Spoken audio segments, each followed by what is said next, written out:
We might be getting ice today, or who knows. You don't really need ice in the wintertime if you sell the same day.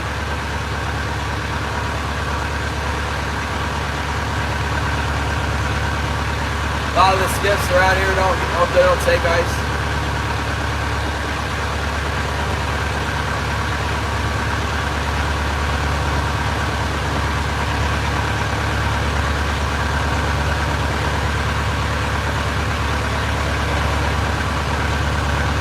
Nothing on the long stretch between the two reefs. Normally there's a lot of lingcod and stuff.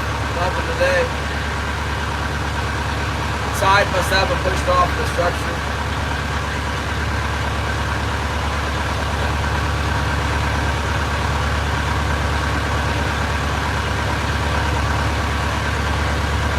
Oh, that's Andrew!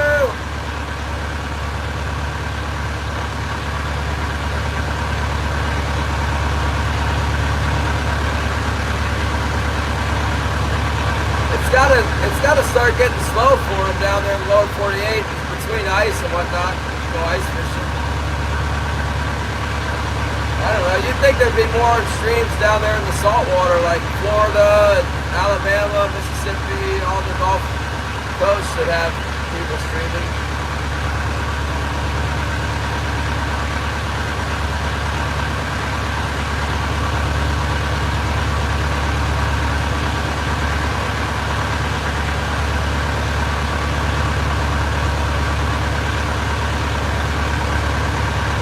Yeah, I guess that's true.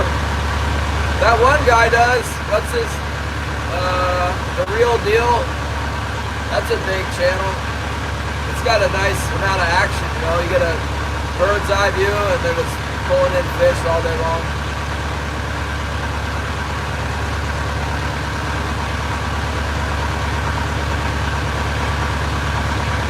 Yeah, I'm marking some kind of a fish on the bottom. Looks like a fish. Got a little rockfish.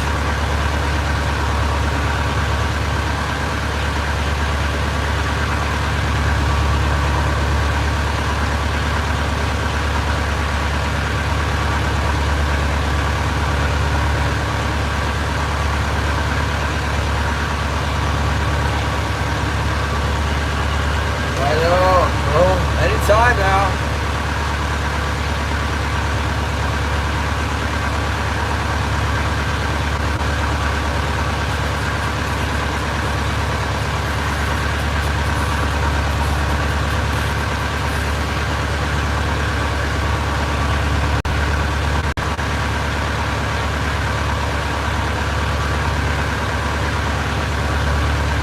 Yeah, those marlin are crazy. You ever watch the ones where they... Thanks, Gary. Thank you.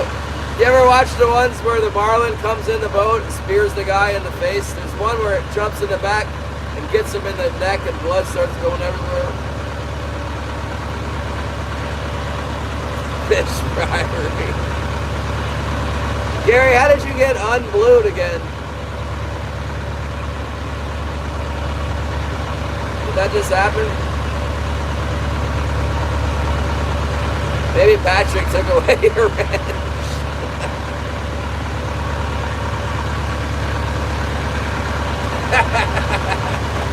You gotta watch out. Now Patrick's got all the buttons. Did you go comment on a dang video yet, Gary? You should be able to comment now. No, you got team moderated again. I don't know how that happened.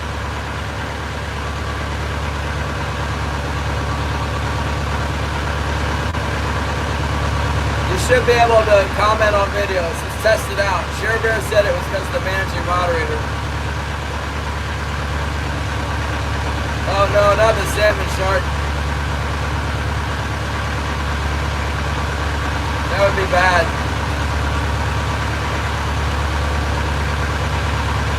We have those here, but not very many.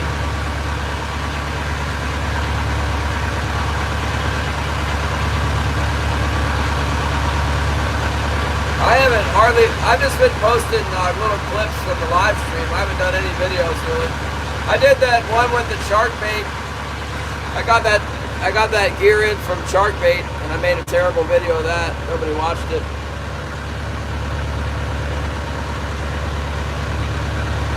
Going through the Sharkbait stuff. It looks like I could put my own hooks on there would be better than what they put on. I don't like some of the hooks they put on there.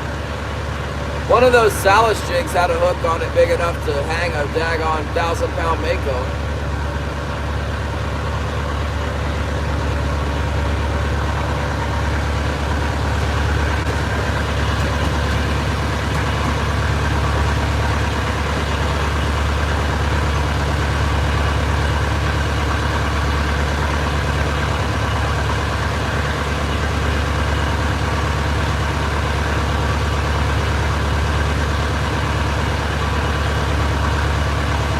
Get some views for that on YouTube for sure.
Just a ton of current out here. I'm showing at 4.6 knots right now, and I've barely got the boat in gear.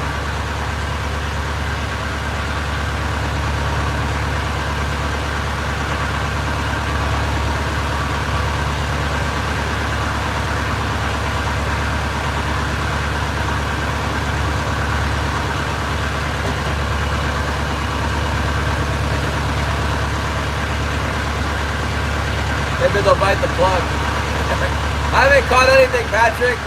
It's the day. Oh, I'm marking fish now, though. I'm in the rockfish pile and lingcod spot here. Gotta get something out of that. They might not bite, though, because the current is raging. It really should start slowing down the current. It should be near high tide coming up. But I'm getting 5 knots. The plug's out there. It definitely is. Thanks, Share Bear. Take care. We'll be here. Yeah, it's the worst season ever. Back in the day.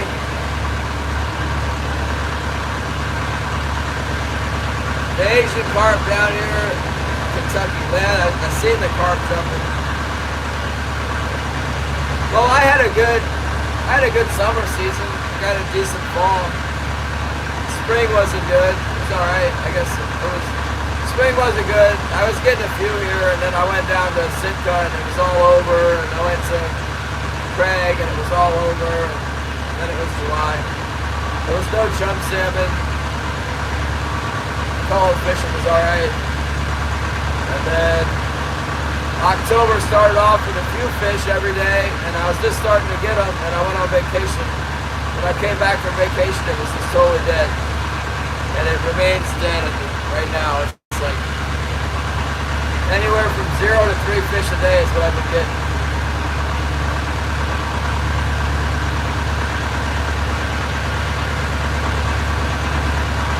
Yesterday we got a goose egg.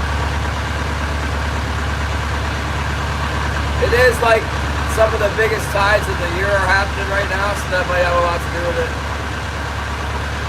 We get a really big tide this week. It also hasn't cooled off yet. Now the tuna trip was great. I already booked the next trip. They just sent me a receipt today that let me know I got what it's paid for. The boat's already paid for.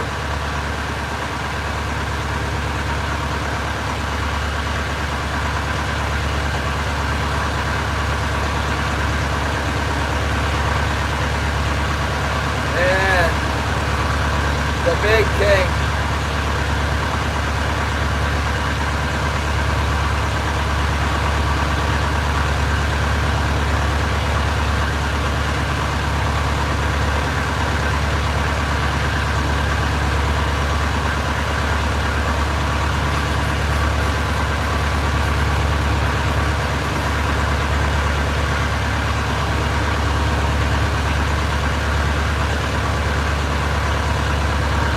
Seems to be a great big high tide in here right now. No biters. Any second we could get one or two. It's weird there's like no king salmon. There's no little ones either. No lingcod, no rockfish. All the fish are on vacation.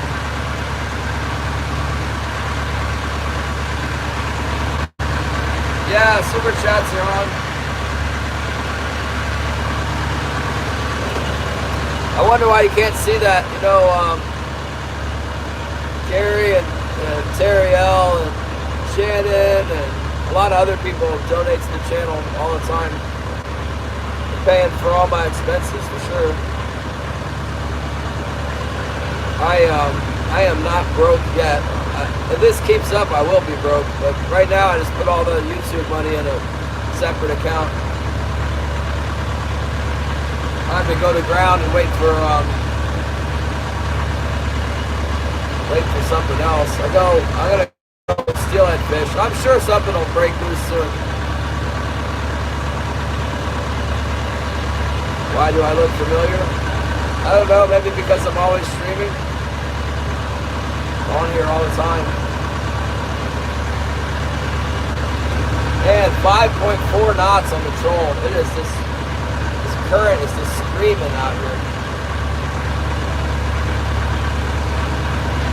It's really hard to catch anything with that much current.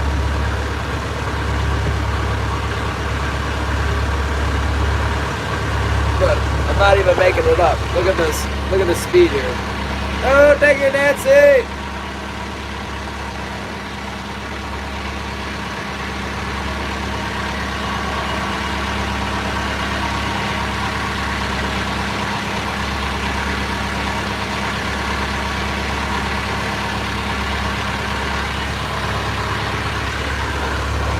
We are flying.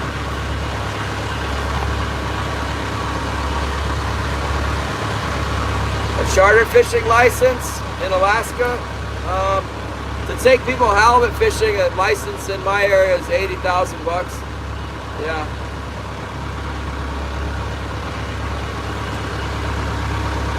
There's no fee to take people salmon fishing though. I don't like halibut fishing anyway. Guys are all whining about not catching 200-pound fish.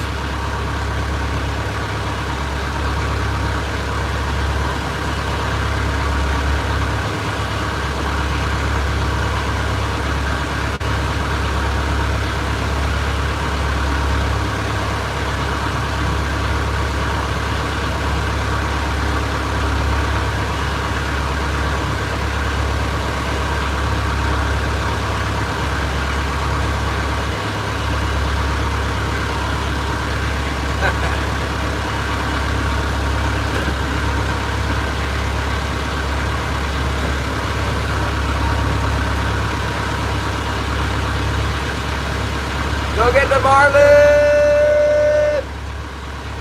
That's cool. They use the smallest fishing rods there. We got the rod, it's like 2 feet long with 2 eyes on it. And it's got like the biggest reel they make.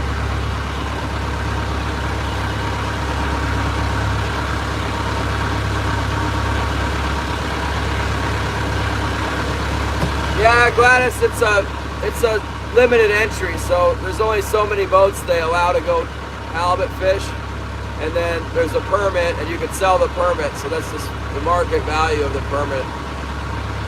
I don't know what else you can compare it to. Most businesses just operate on the free market. They fight with each other, but up in Alaska with the halibut, they control the number of halibut charter boats, so there's a permit. I don't know any other permit system like that in the country. There probably is one, but I don't know. That's a lot of money.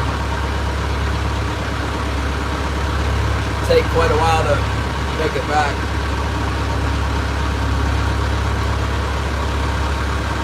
See a mark on the bottom, looks kind of like king salmon. I don't know if it'll come up to bite with this much current happening though. Hope it does. Come on up and bite. Don't be shy.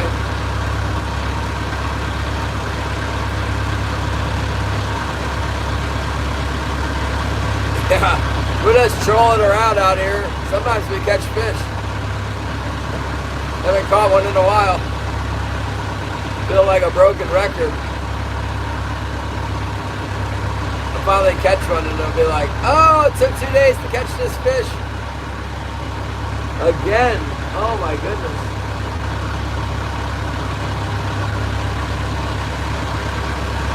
Oh my goodness. Yeah.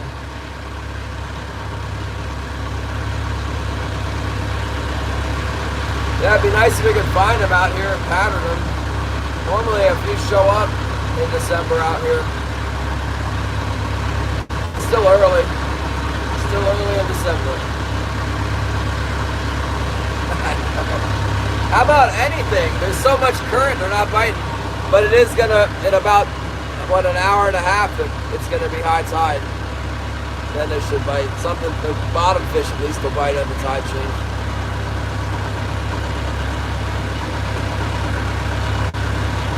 I noticed a few years ago a pattern where you couldn't catch anything out here. And then once the tide got high, they would be in this certain spot.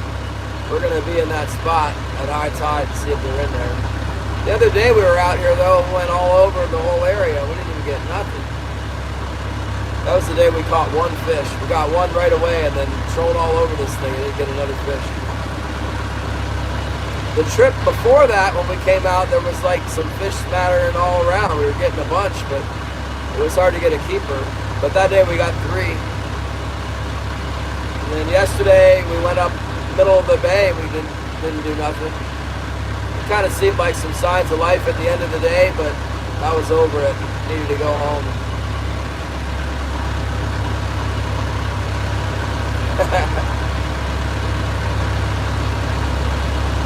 Yeah, well, we'll see. It's supposed to snow a whole lot. I don't know, maybe they changed their mind. The weather forecast has been not like that.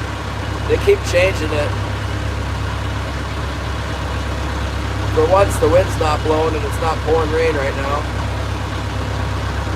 So I'll take that as a win.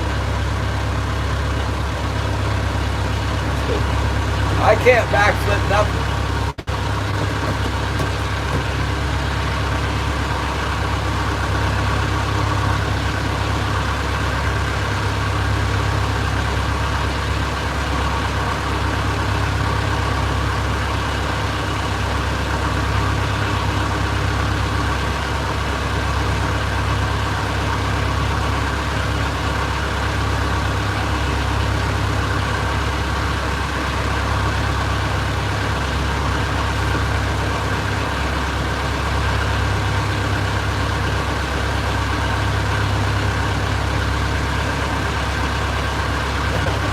I think I could roll over on the carpet, like do a tumble.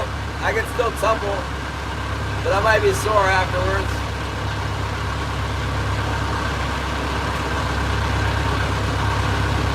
When I was a kid, I did gymnastics, because I'm on the short side. I thought that would be a good idea when I was a little kid. I still remember how to tumble.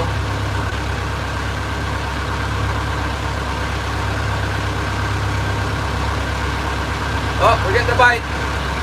We got a bite. Oh my goodness!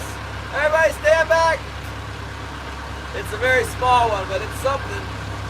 Finally got something to happen out there. Must be a lingcod. It kind of hit and then it stopped hitting. It's on the float. It's on the port float. Let's see here. YouTube likes this stuntman thing. What's it called? The stuntman. I just want to make sure I got it properly installed on there so it doesn't fall off. I want you guys to fall off on me. Alright. Let's go see what we got. Got the bite off the side of the reef here. Let's take this, let's turn this light off. Maybe this light is causing the fish not to bite. I don't know. Wouldn't think so. It's a live wire, I know that. But it's connected to this thing with the, it's connected only to plastic. It should be fine. Okay, let's see here. Alright, I gotta spin you guys. Alright. Whoa! There's my reels. I should check this to make sure it's still bolted in. Yeah, it's still got some threads on there. Okay. Boy, it'd be nice if this thing was a little bit tighter to my chest.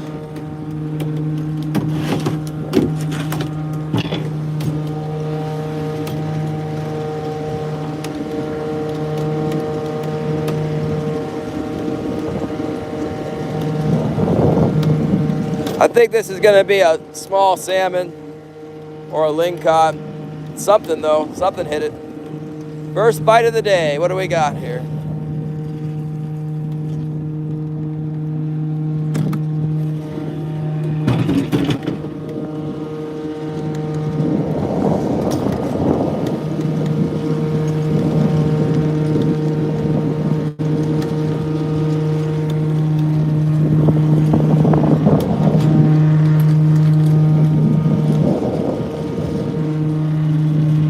Usually the best chance for a keeper if it's a light bite is if it's on the ball. I see this is sometimes if they're on the spoon on the bottom, they just pull straight down. And it could be a good fish.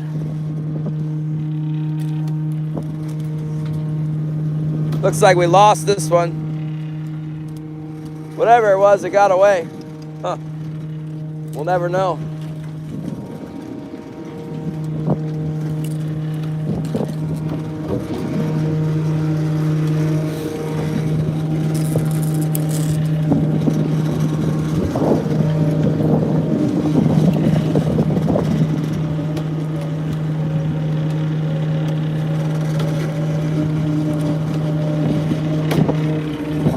Well, you got to start somewhere. That's a start.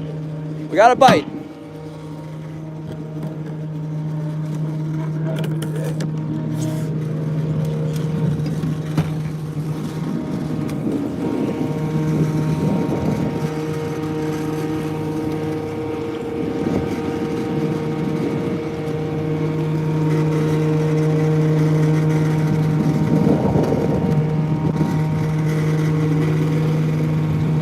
It was definitely a bite.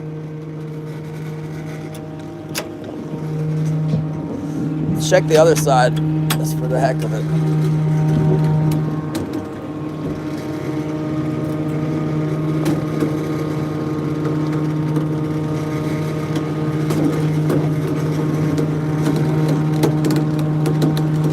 I kind of thought this side acted like it maybe had a lingcod on it earlier.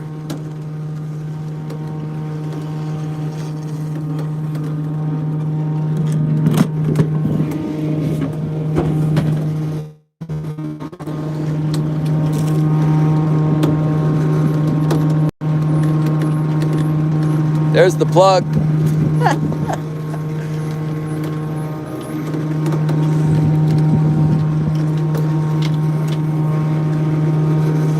I'm gonna laugh so hard when we catch a big fish with that.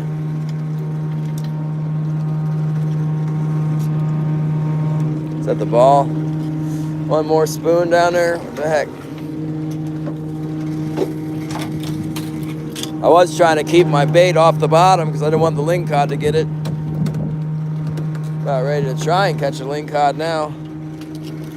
Put that bait down there with in the zone. All right. There's the Betchelton Sun flasher, see it?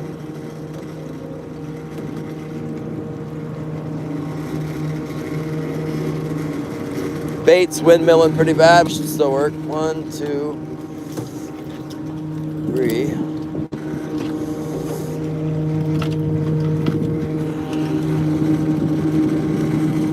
4. 5. 6. Ooh, I'm chilly out here. I'm cold.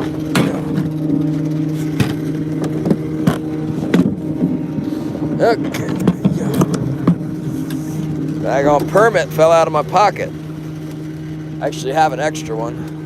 I lost my permit at some point this year. I dropped it. So I have a spare.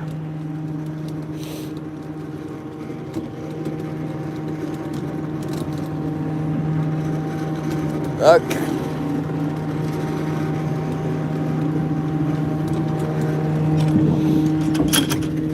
Yeah. All right.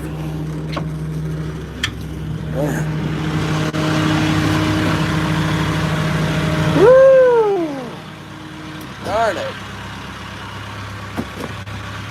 Dang blasted thing escaped. We had an escapee. Well, it's been a while since we had an escapee, hasn't it?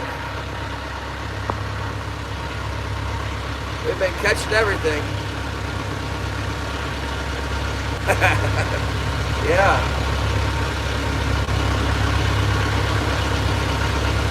Let's see.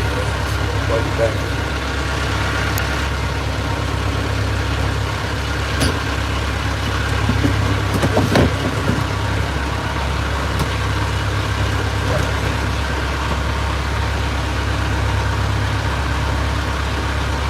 See if we can hang the next one permanently. It didn't hit like it was very big. I mean, it might have been a keeper, I don't know. But it acted like a small fish. I'll tell you one thing, lingcod don't get away. That would be too easy. It must have been a king salmon because the lingcod never get off the hook. They get the hook every time for sure.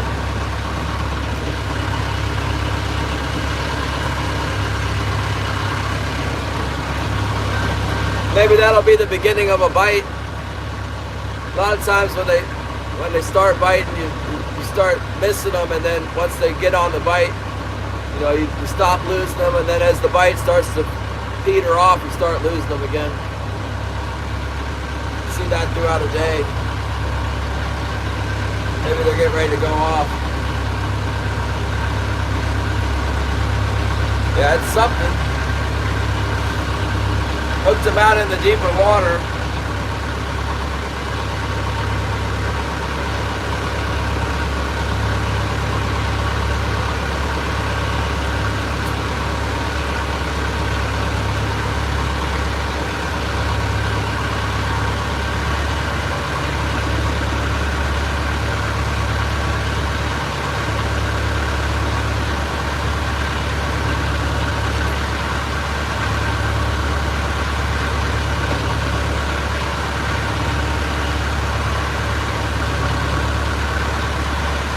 Back up in the tree. Well, we finally got a bite. We had our first bite. I reeled the wire up and there wasn't nothing home.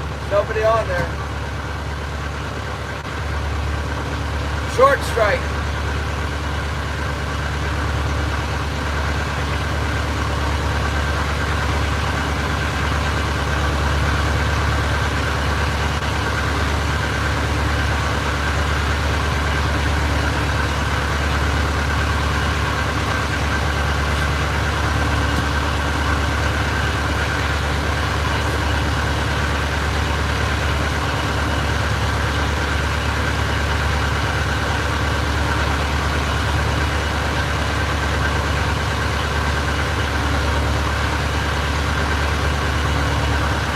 See what happens here. We're getting there.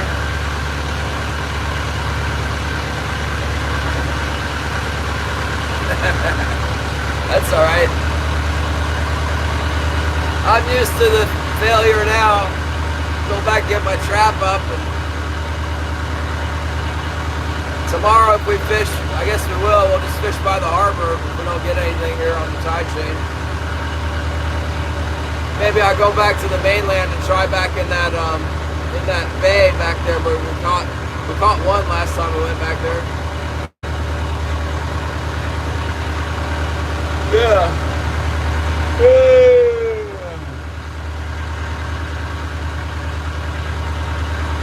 Try the old harbor drag.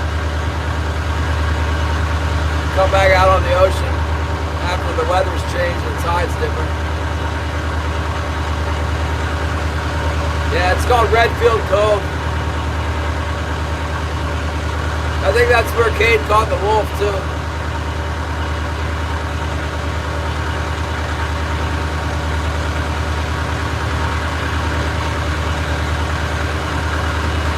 The water's real nice out here, out in the middle of the bay. I'm out in the middle, out on the mouth. Someone else showed up. No, that was Cade and that other trapper. They were checking his traps. Oh, and then the other boat was the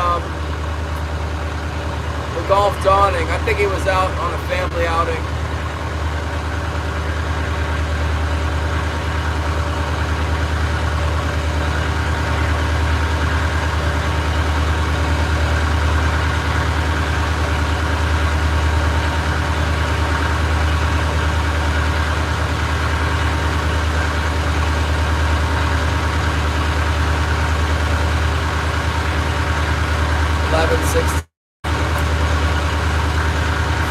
The day just flies by for me.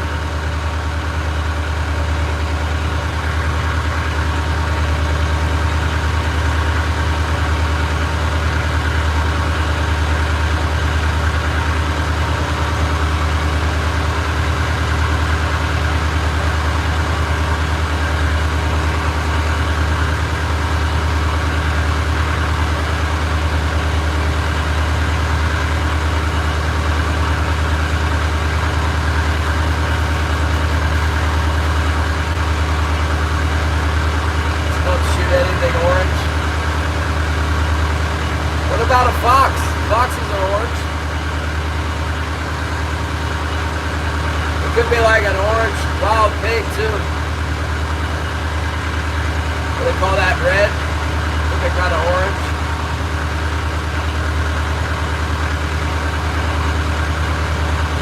That chicken of the woods mushroom can be real orange. Or you don't need to shoot them.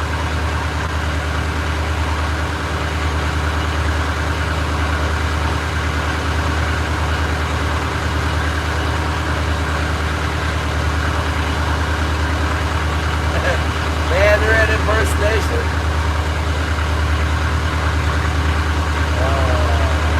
Is that the one where they got the hat that goes out like this and then goes like that bird, but the Chinese emperor? I'm trolling through the vast wasteland, Tyro. We had a bite. That's it. One bite so far.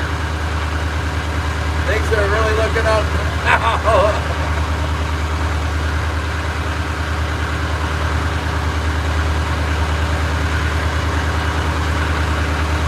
I'm gonna finish my circuit. I'm going over the whole reef here. I'm kind of on the deep side now. I'll come back in the shallows and then I'm going in early so I can get my trap up, I guess, when I'm catching fish. I gotta go in a little bit early.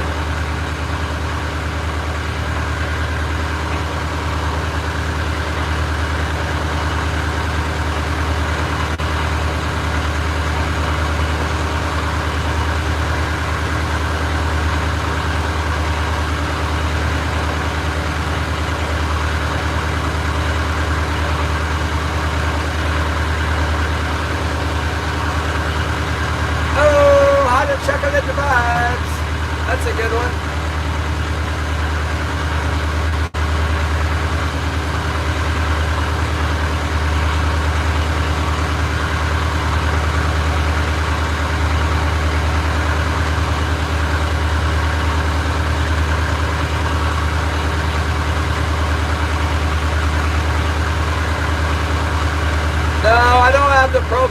but it'll be ready now. It normally takes them like a couple days, maybe 3 days. It'll be done now. I just gotta pick it up. I see a little mark on the bottom. On a good day, that little mark would bite. Today, I don't. It could be a salmon. I'll slow down a little bit. I'm in the zone now.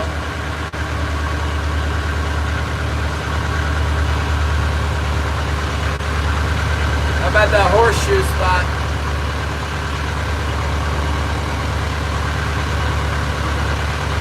Some years you got to go to Mamby to catch any fish. You got to go the other side. Killian did terrible over there. The last 2 days he only caught 3 fish, so it's not very tempting. Same thing happened to me. I was there all day and then just caught 3 fish. Nobody wants to drive 5 hours to have that happen.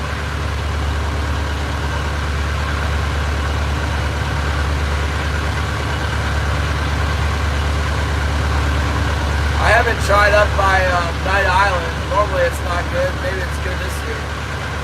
Normally it's pretty much over by the end of December. I guess they're not at any of the other spots. Maybe they're in that spot. It's a spot.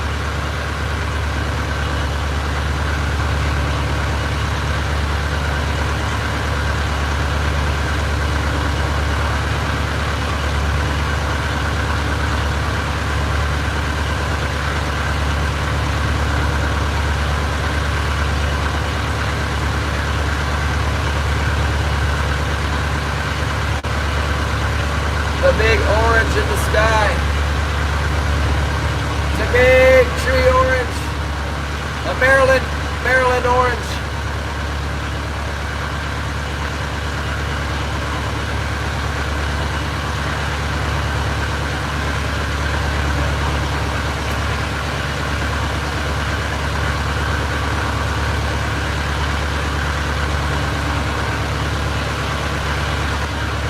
Sometimes when it's really dead slow and I get one on the bait and I lose it, I'm like, man, I shouldn't even be fishing bait right now. What's up, Air? We are on the skunk train.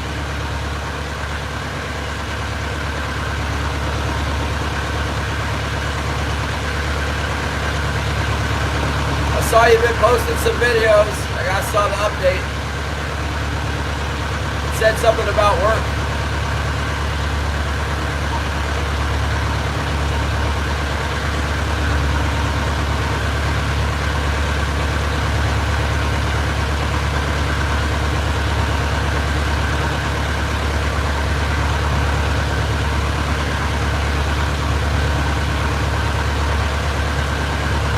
Here we are, we're on the horseshoe. Very, very good spot. We're just pulling up to it now.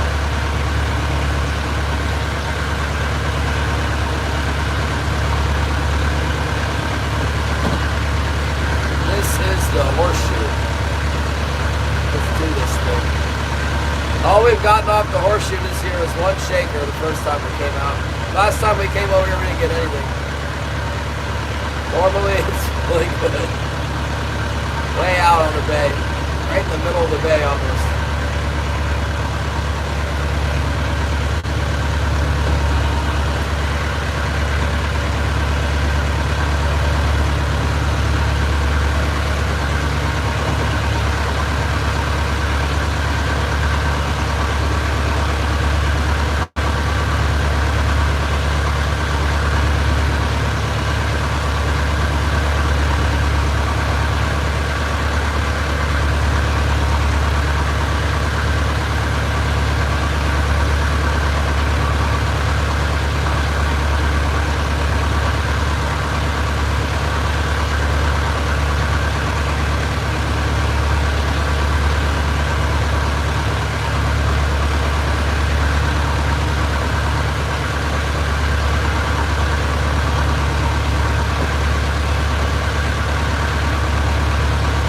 Apple pie. Oh my goodness, I'm having the apple pie. I'm all out of dessert at my house.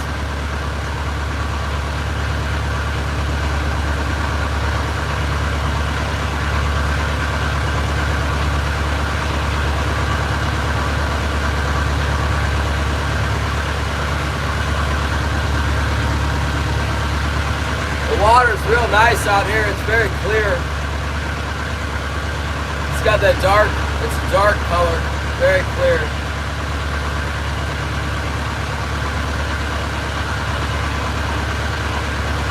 The fish, if there's any fish, they should be able to see the hooks.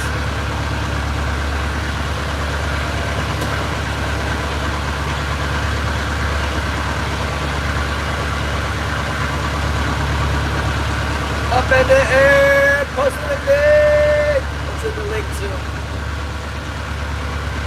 It's a link to a live. Mark a little bit of feed on the bottom. What kind of live is it? Are we gonna get the leaf blower out? Burn some stuff?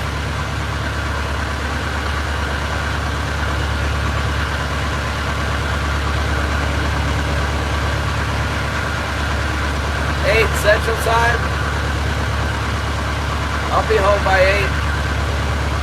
I will look for it.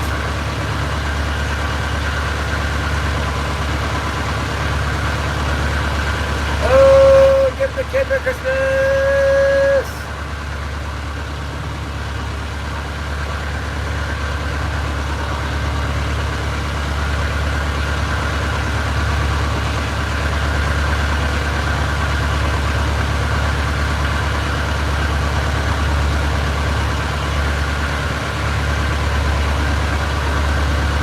Fish, be here. What the heck?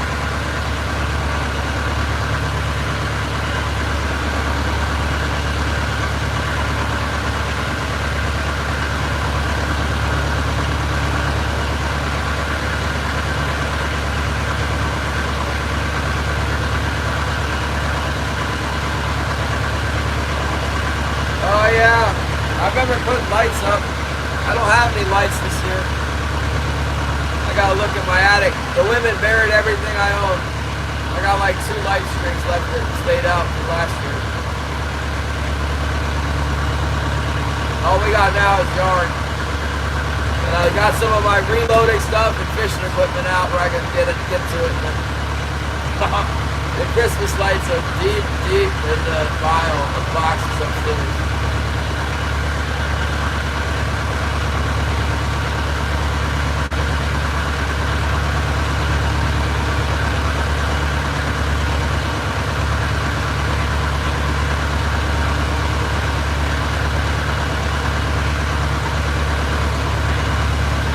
Plugs. I got some plugs and I got some doors that are just all hung up in a big ball out on my front deck.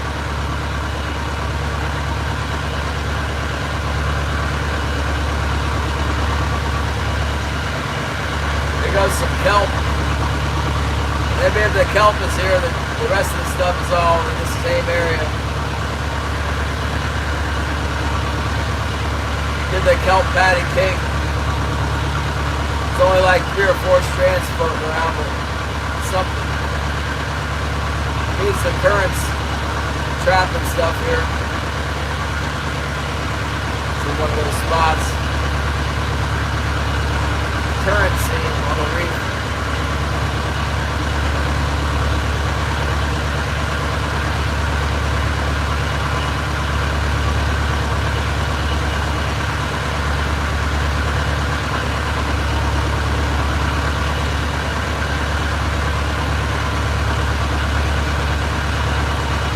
Yeah, I got a plug out, Lee.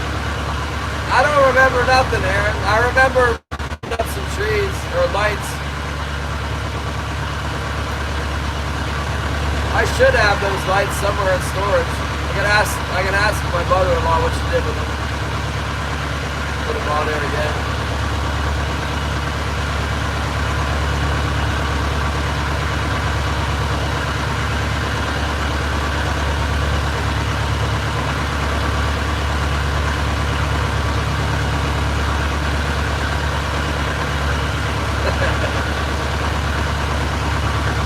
Just another night for me.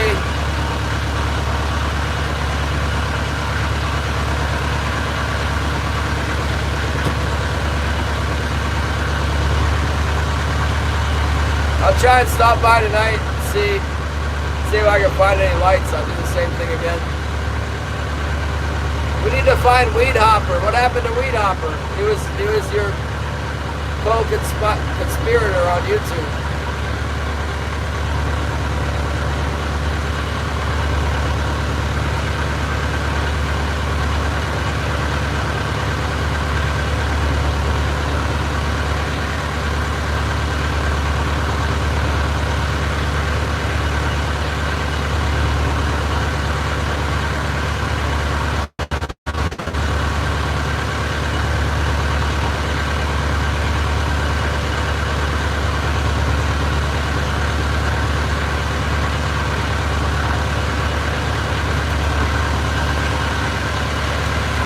Let's see, it's 11:30. I'm gonna turn my boat back towards the harbor here pretty soon, so we got time to check the trap. Because we're way the heck out. We're like 8 miles from the harbor right now. We need to be in the trap at like by 3:30. It's about time to start trolling back that way.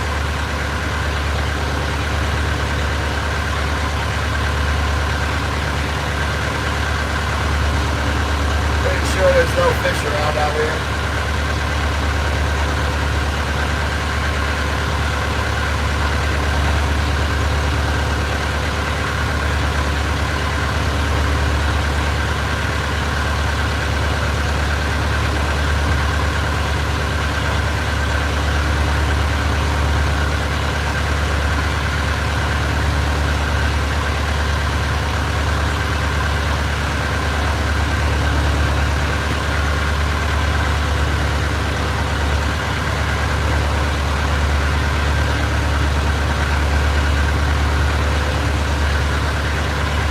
What kind of plugs do you have, Lee? Like the stretch 25s and stuff? The Cotton Cornell Bomber? What do you got? I was watching some Japanese dude fish with plugs this morning, as a matter of fact. It was a plug commercial. You know, they put up in the top corner, they put the company, what was the company called? Oh man, some company I've heard of before, a Japanese company, and yeah, he was on some rock, fishing off the rocks in Japan somewhere, catching yellowtail, and he was throwing the different plugs, catching yellowtail on all different kinds of plugs. On the stick bait, they call them lipless plug. No, not Yozuri. It was like Moria or something like that.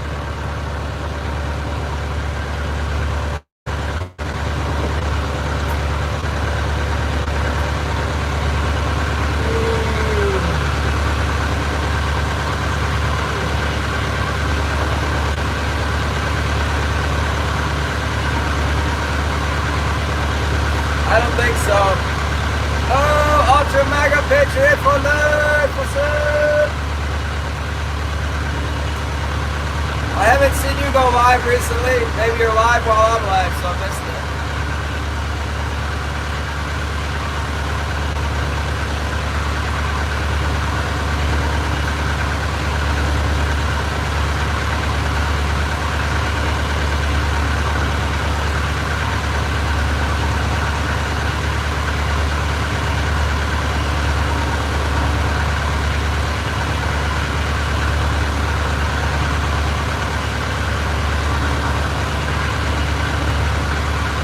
What's the latest?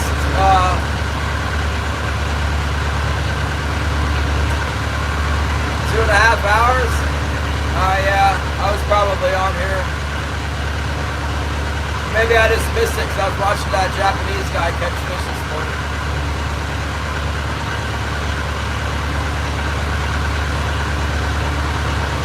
Yeah, it was interesting because he had a cameraman, you know, and he'd pitch the stick bait out there and then start ripping it back in, and the camera would zoom in, and there was lots of yellowtail.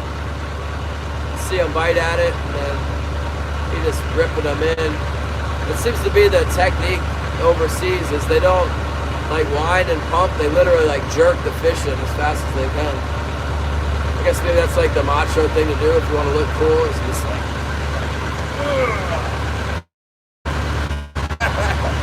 oh, I got the clutch.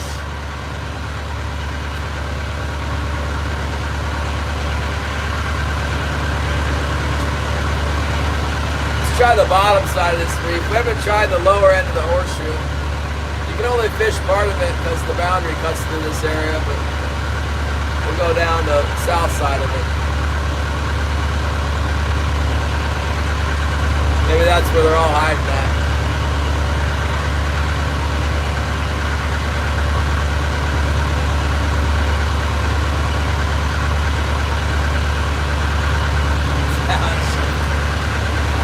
Well, I'm fixing to head east, so I am. I'm only going 2 knots here because of the dump current. I'm not even going east yet. I'm just going south. Oh, I'm getting 2 knots. I'll go faster out in the open on this. Right here, I'm on a prime real estate. I want to go slow.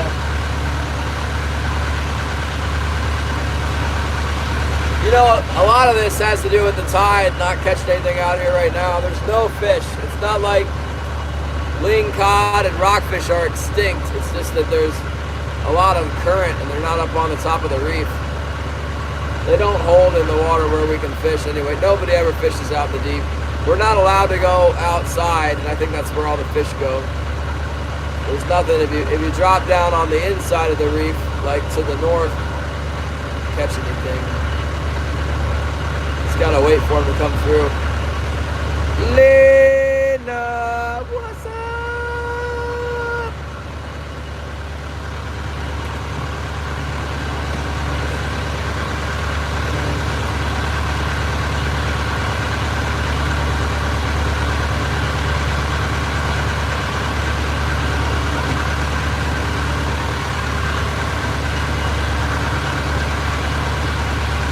All I got was tea today.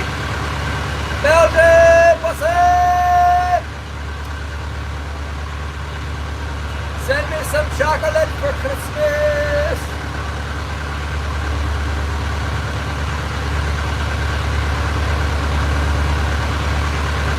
All over Belgium is a welcome.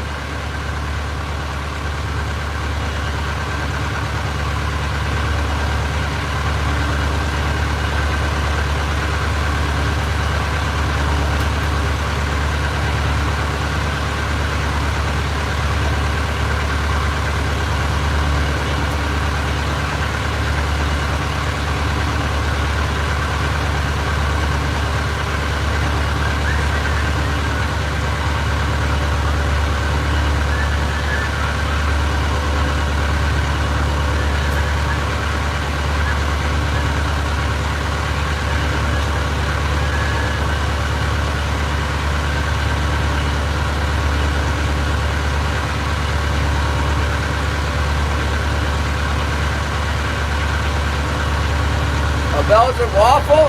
I haven't had a waffle in a long time.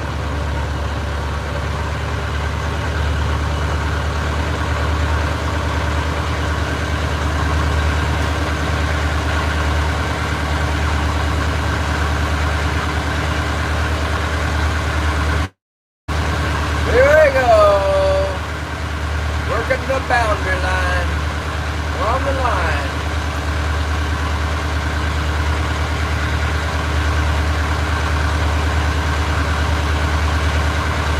That's what they do in Sitka. They just drive up and down the line.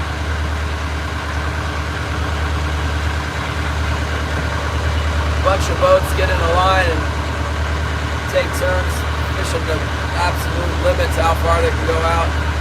It's a good strategy here too in certain places.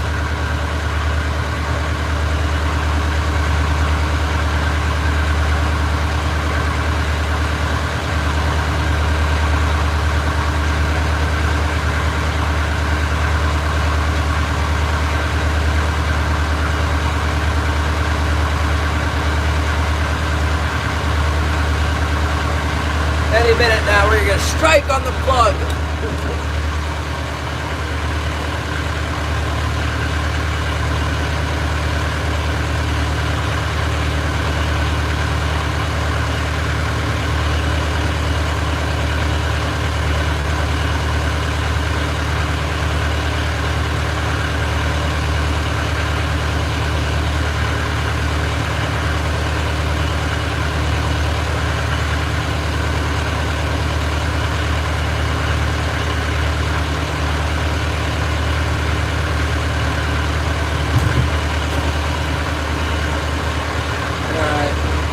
brought for food today was oranges.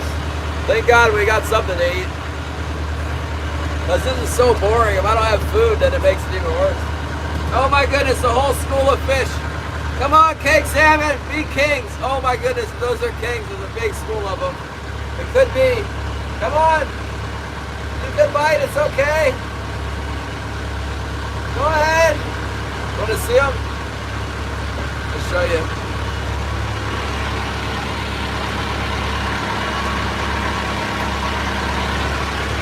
That looks like king salmon. It kind of looks like kings. Whole school of them. They're coming in. Come on, bite. Maybe I shouldn't have slowed down. I'll speed up again.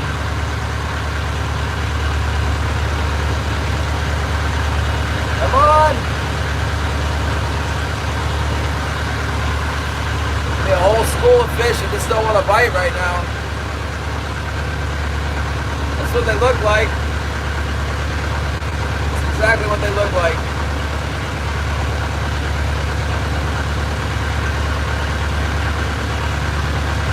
They were coming up to the boat. They were pointed in the right direction.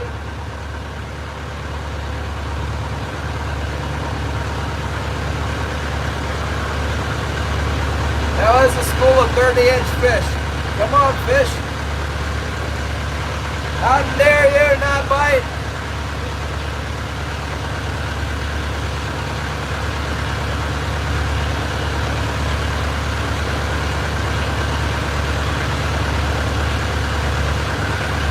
I mean, I guess it could have been rockfish. Looked like it either way with that group of fish.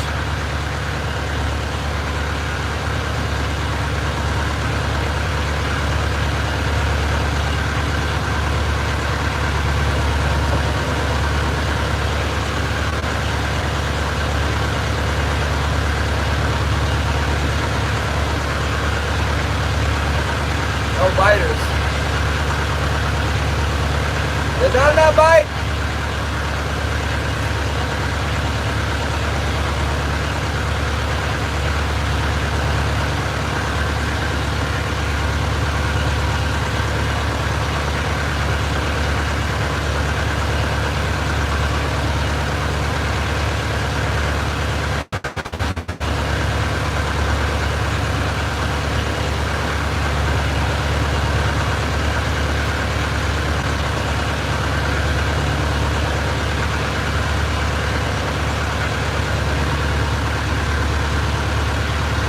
I don't know why they didn't bite. Whatever they were, they wouldn't bite. It looked like king salmon. A lot of them. An unusually large school of king salmon.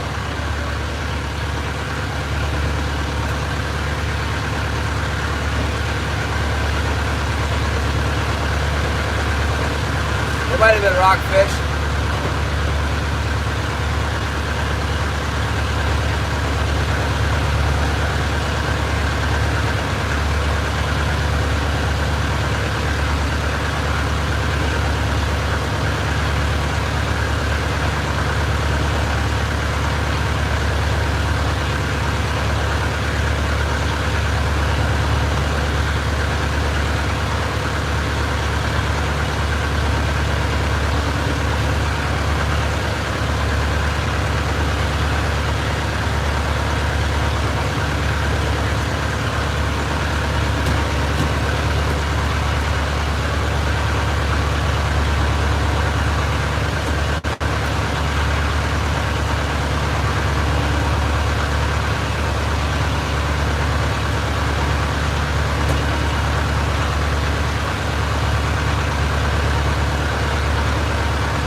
Got him. Dang it. Another miss.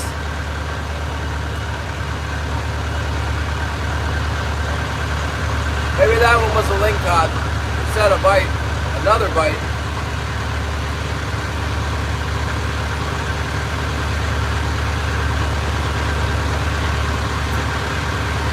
What the heck?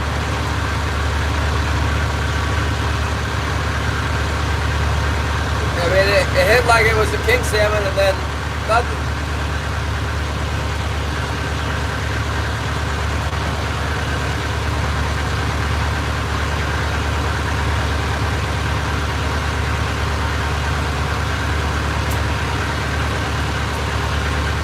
Maybe it was a rockfish. Let's go out there and find out. Let's pull it in. See what we're dealing with here.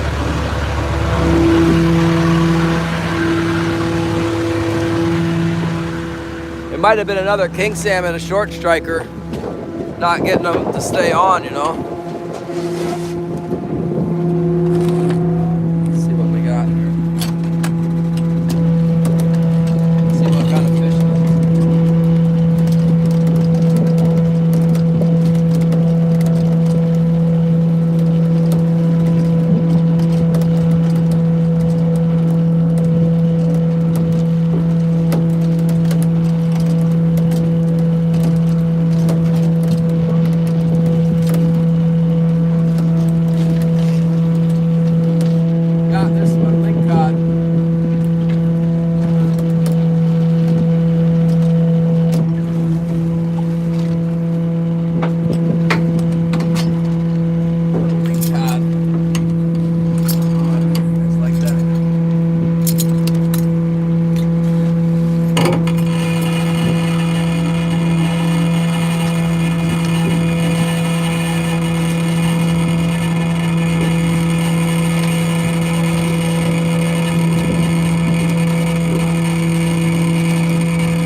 We caught something.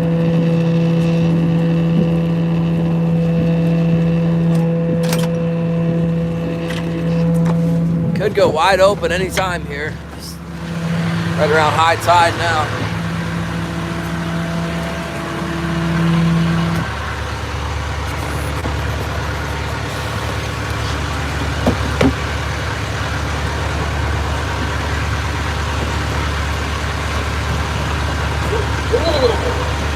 Man, it's cold out there.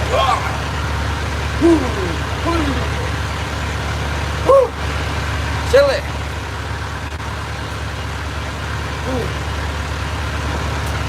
Man, it's gonna have to start snowing soon. My goodness. That one was too small, you guys. Come on. Probably make good shellfish bait.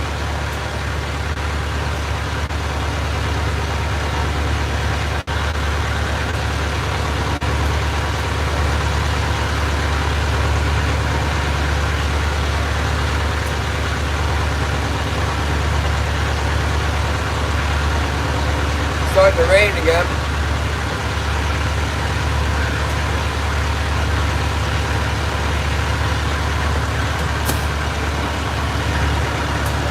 Yeah, they're gonna send me more tangerines from the liquidation place. It's like, yeah, I can see how that works. They're trying to liquidate the tangerine. They're like, oh boy, let's liquidate them again.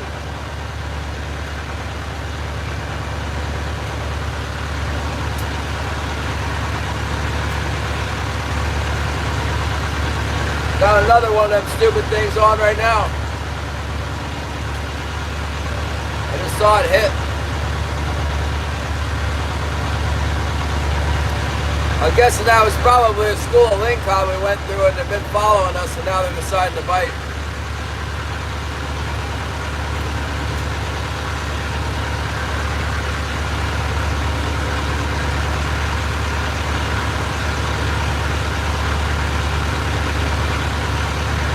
That bite wasn't as certain as the last one. Some little tiny little bull on my head.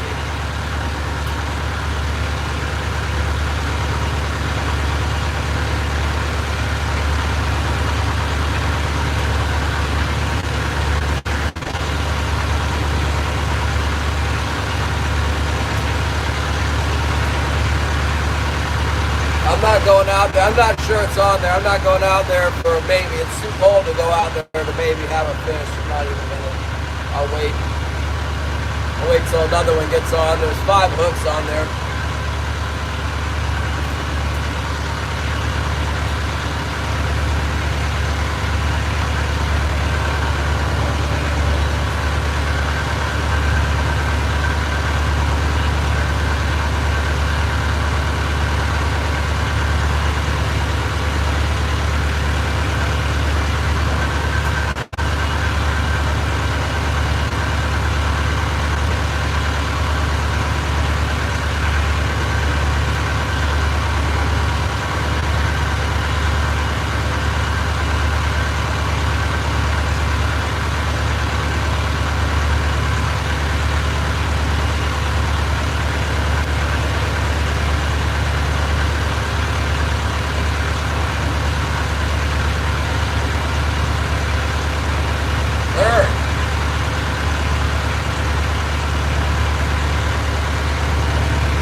Burr, burr, burr, burr.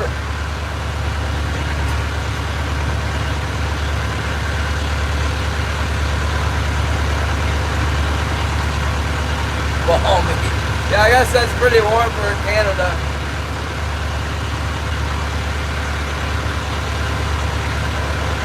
Yeah, those lingcod, when they get fired up, they start feeding. They'll hit on. They'll come. You can get. Sometimes we catch them on every hook. They're just a terrible menace. Normally the bottom 2 hooks, but they can get pretty thick out here. Sometimes they're real thick and they'll just get on all your hooks. They're a nightmare. I broke my hand last year in April on them. Actually busted my knuckle. Like,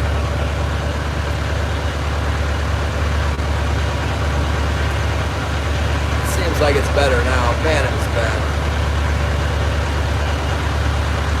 Guys, Phil. What's up, Phil? Remember Phil was in here the other day. I get my roughage. I brought oranges. That's all I got. We got a bunch of oranges from Costco, and they were like sort of not that great. Had them around for a while. Pretty easy to just put some oranges in my pocket. Put a bunch of oranges in my pocket and that box of hooks from Andrew, and just came on with it.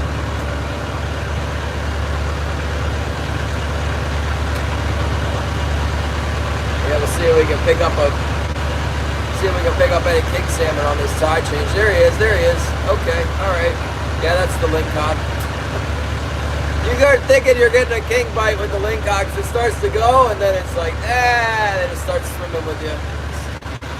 It's probably that same one that hit before. Something's happening though. That's good. Still get them off there. Pull them off there. Make room for the next lingcod. Little action anyway, right? Probably on that same big spoon. A lot of times I won't even try using the big spoon because of these lingcod out here. You get sick of this catching lingcod after lingcod after lingcod.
blue model, see?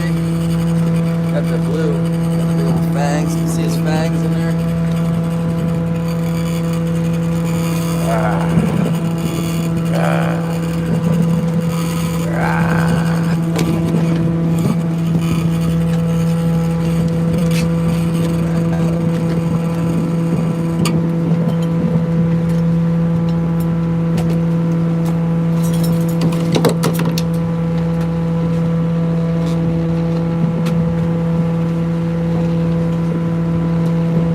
Put Gary's white assassin down there in the zone.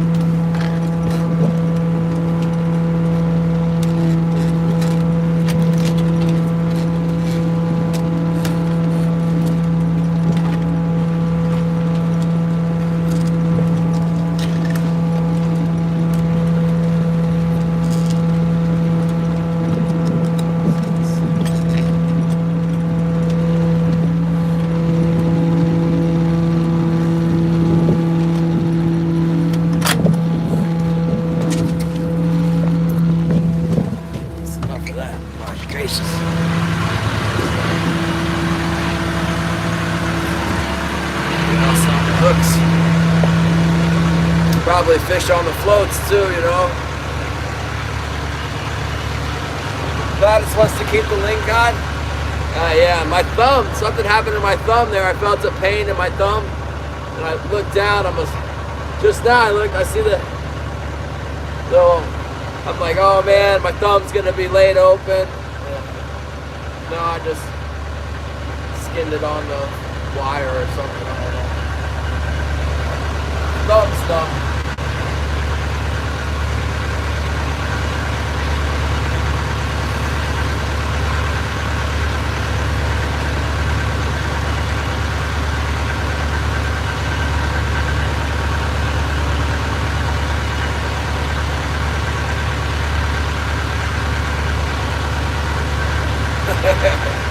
Link cod. That last one that bit, I was starting to think like, it's gonna be, and then no, just went back to being a lame-o bite. What's up, Skip? We're here, and we are catching link cod right now. They can definitely go from all link cod to all king salmon real quick. That's a classic.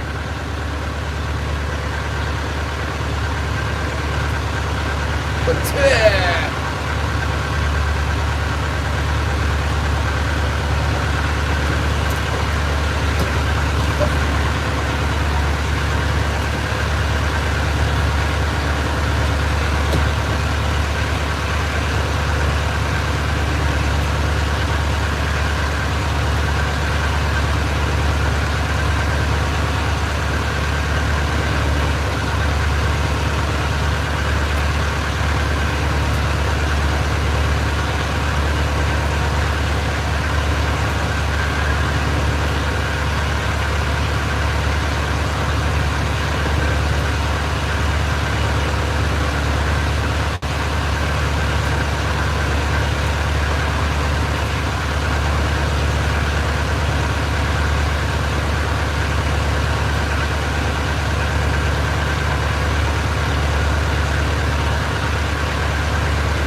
Love you so much.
trouble fishing. We saw a big school of fish earlier, though, that might have been king salmon. I might have seen some on sonar, like a lot of them, but hard to say, they didn't bite. Might have just been lingcod.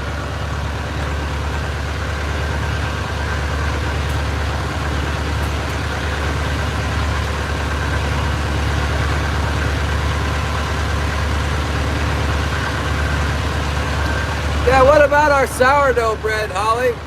What about the sourdough? I bought the stuff, but we don't have any sourdough bread yet.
But you know, I'm finally ready to give up on fishing and go rabbit hunting, and tomorrow it's going to be snow.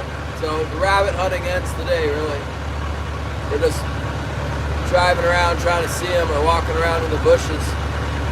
As they'll be full camo after this.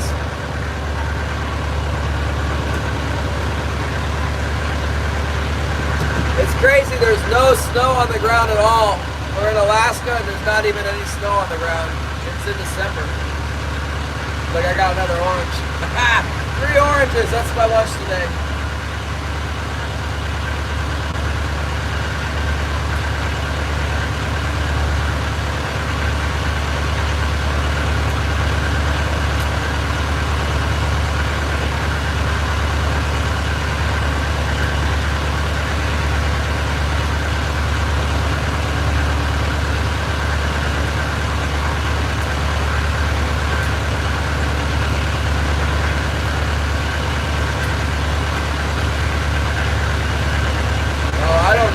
About it, Gary.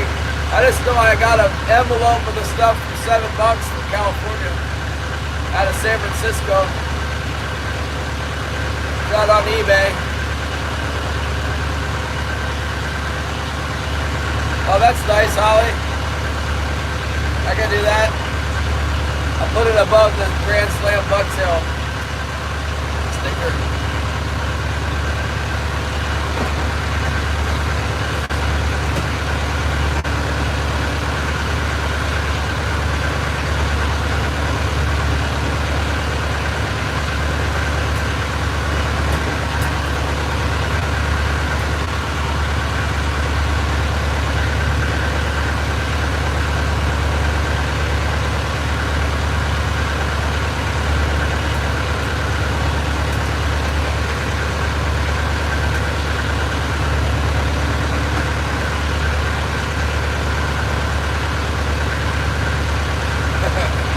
Yeah, they're sending me another box of tangerines.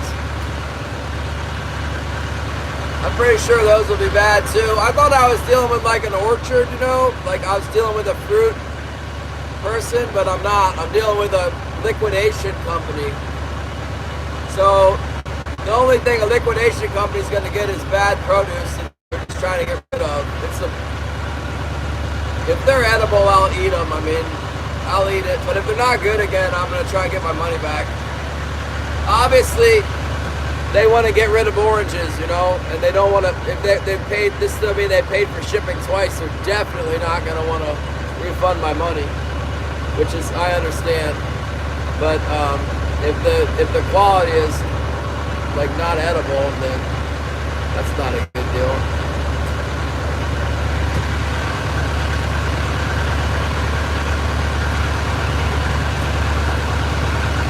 And I ordered some limes from them too, and the limes aren't coming until like the middle of the month. Last year I ordered fruit on eBay, it was exquisite. And now I got this, bad deal going on.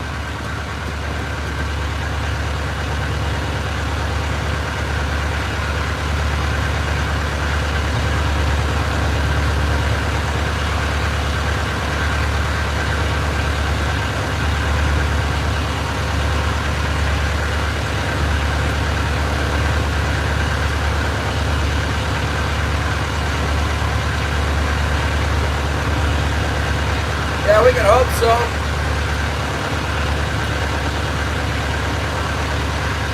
But I doubt it. Like, it would be nice if, nobody would order fruit from a liquidation company on eBay. You order something, you think it's like the name of the business on eBay is like Joel something or other. It doesn't say liquidation house. I would never order perishable goods from a liquidation house.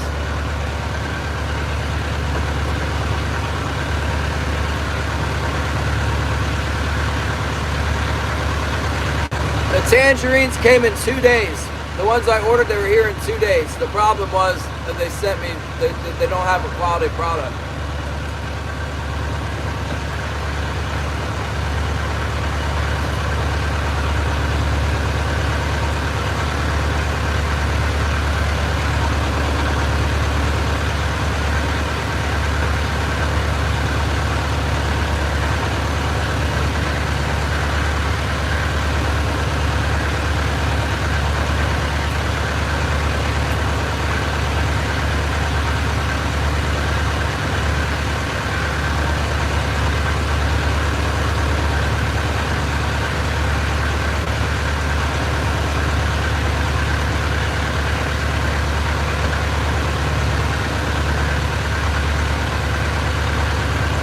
Pretty much done now.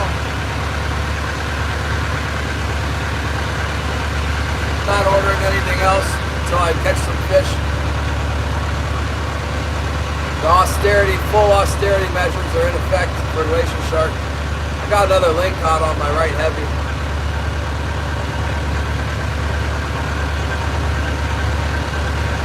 Like I said, they get so bad on those big spoons, I just stopped running them.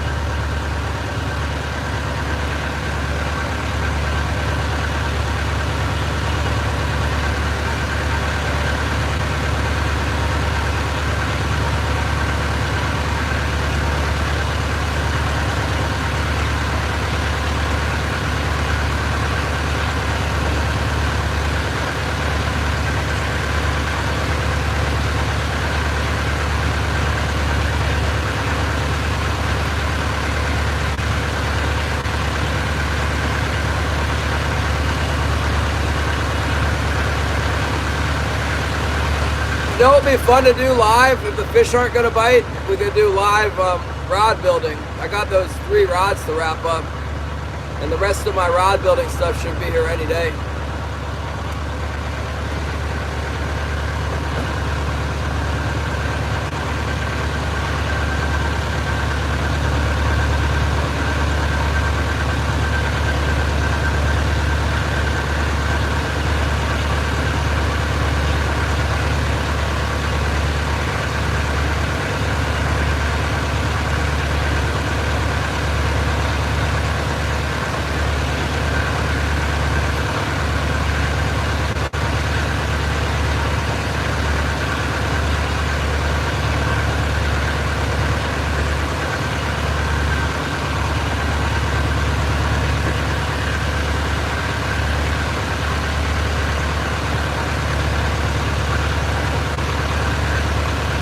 Yeah, these lingcod get so much worse because they come in to spawn.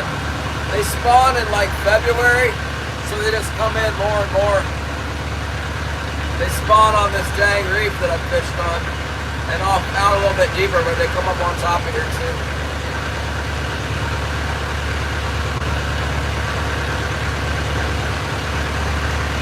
So it's like every little lingcod in the ocean congregates on this reef.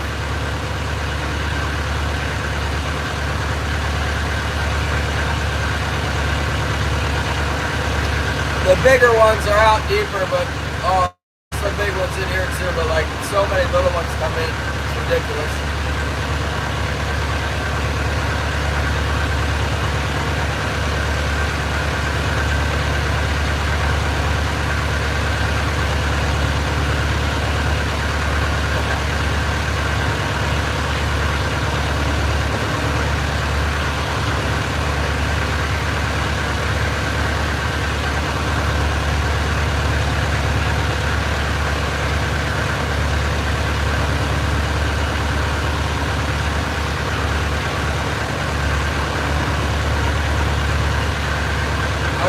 I'm pretty sure I saw one bite on that. Let's go get it off. Not 100% sure, but I thought I saw it wiggling. You gotta keep it cleaned off. The bottom hook's the one that the king salmon like the most too.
Yeah, they love that gold spoon.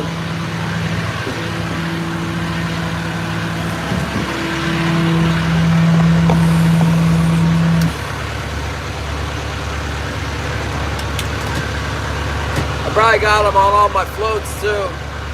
That's how they end up getting they'll pull the hoochie off after a while because they just spin and spin and roll, and then before too long they twist it off of there.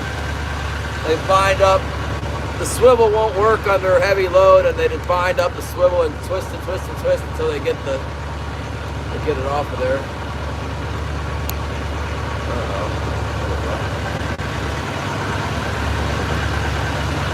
Oh, Derek! Oh, what's up, Derek? I look at the dogs, it's gonna share. Stupid link cod, yeah, they're biting now, huh? Let's go back to that part of the reef where I keep saying I catch them. Sometimes I get them on this long straightaway, deeper reef over here in late fall, this time of year, before they start biting the rest of the reef.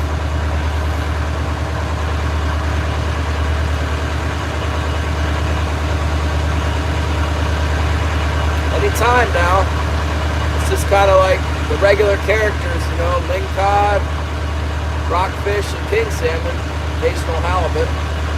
We're getting the lingcod now.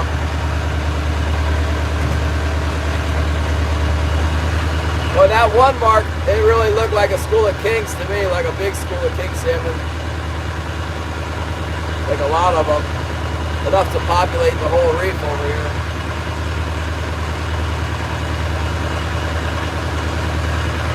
Tastes good.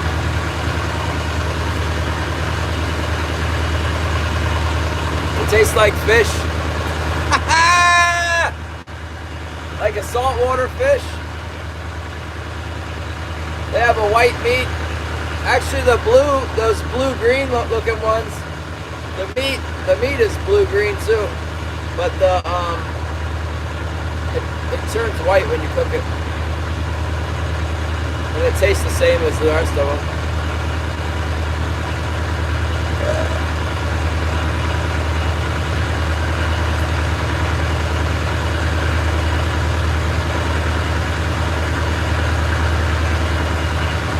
Fish. Another lingcod better not jump back on that spoon again right away. I'm watching it.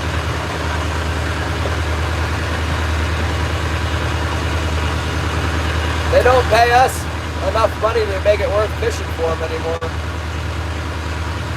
The freezer boats are selling them for good money, but the cannery's not paying me enough. I won't go out there for $1. They were trying to only pay $1.20 for them a few years ago. That was it. Last year they were paying $1.50, and I'm like, nah, I'm not gonna fish for $1.50 either. Keep them. They broke my finger in April, and it opens in May, so that was part of it. My finger was already damaged from them. Pretty sure I got one of those things on my port heavy.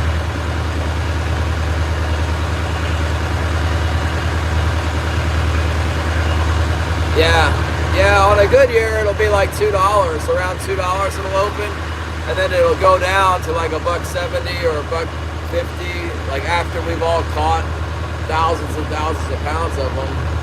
I'm not gonna start out at $1.50 and go down from there. You can have this. No, it's terrible hard work, and you lose a lot of equipment too, and it's hard on the girdies. You know those? Oh, that was weird. My float was pulled really hard.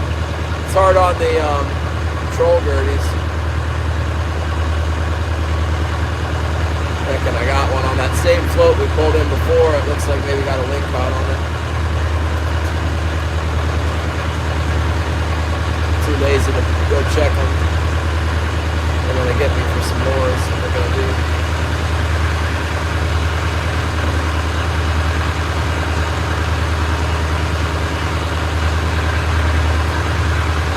Yeah, that's a different kind of cod.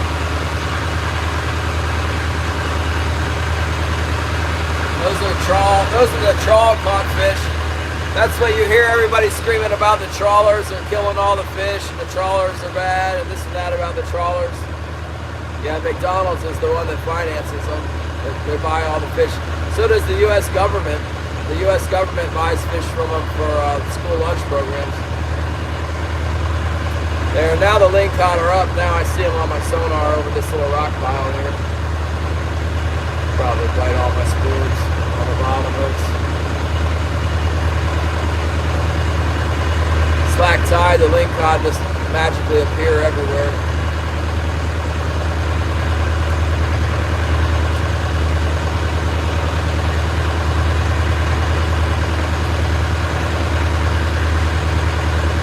Well, there's all this dam removal in the news. Maybe once all the fish go back up the rivers from the removed dams, fish will be better out here. Those salmon from Oregon and Washington do swim up here. Most of our winter fish, though, are from British Columbia and local to the state. That's what they say. I don't think.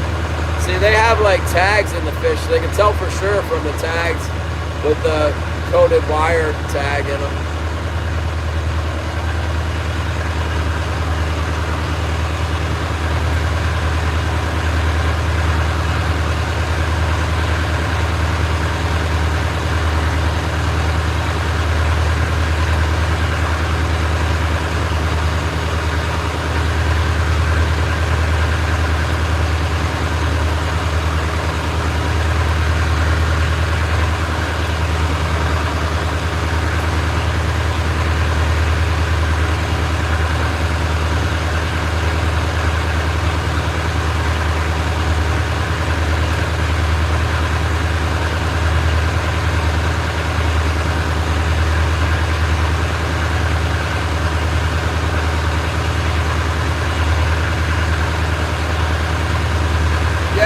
I'm sort of following that loosely there, and I know they got the carp invasion going on.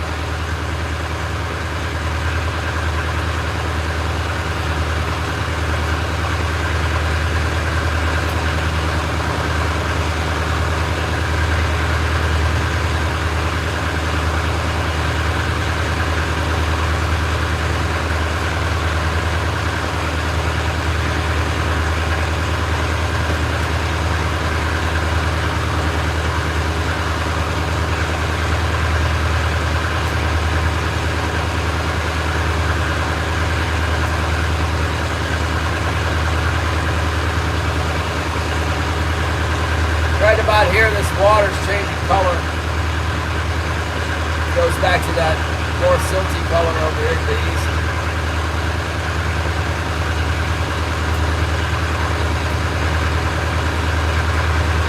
Yeah, no, man. Every time I catch a hatchery fish, a lot of them, there's a government agent for the Fish and Game that comes down and checks all the fish when we bring them in. And they have a magnet, a wand that go over their head, and if it's got the chip in its head, it's a little, it's like a pencil lead about like that long, and it'll go, and then they mark it, and at some point they cut off all the heads and they dig them out of their nose, and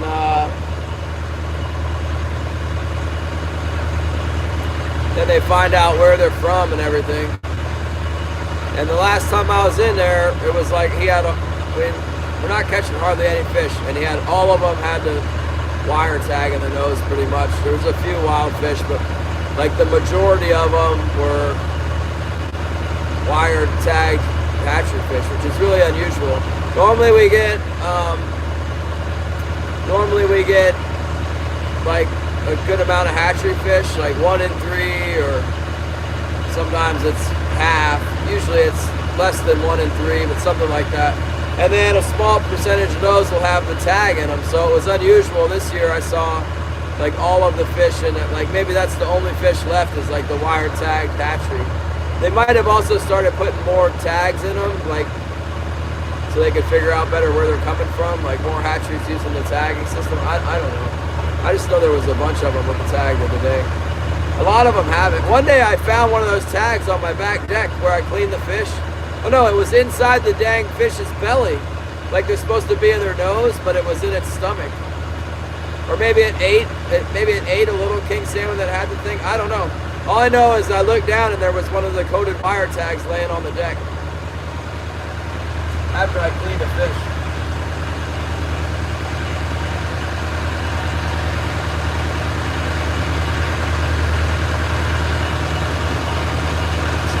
Well, they scan them. I thought they were scanning them and that was giving them the code. That's what I thought, but apparently no. They scan them and that just lets them know that they got the chip in them, and then they have to dig it out, and the numbers, they have to use a magnifying glass, and the number is actually written on this tiny thing, like a microfiche slide.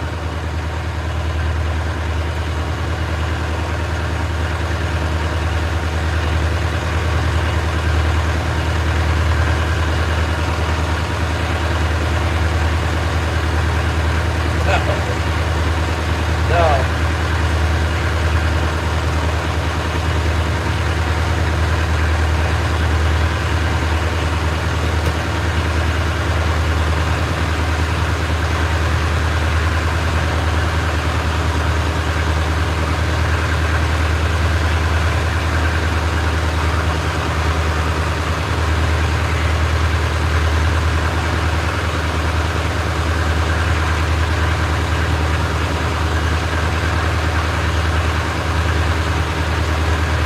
Okay, Holly. Yeah, I'll be ready at the dock at, around 4 o'clock. Just hit me up when you get off work. It's going slow here. I'm gonna go pull up that trap, and I should be ready as soon as I'm done with that.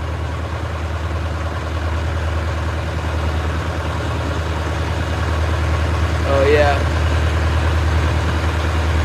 No, there's a lot of these fish out there.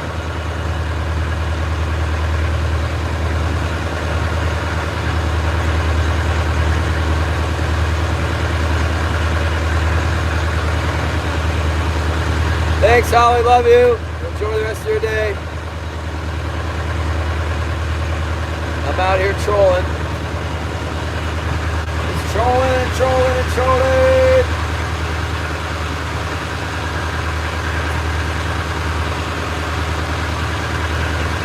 Man, I don't want to, but we should go out there and pull the floats in. I really don't want to. It's too cold. I'll give them the whatever's on the bottom hook. I don't even care. Oh my goodness.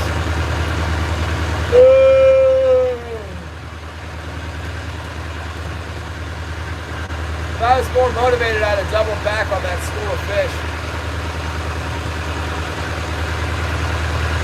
I guess a lot of times when I run over the fish, it takes them a long time to bite.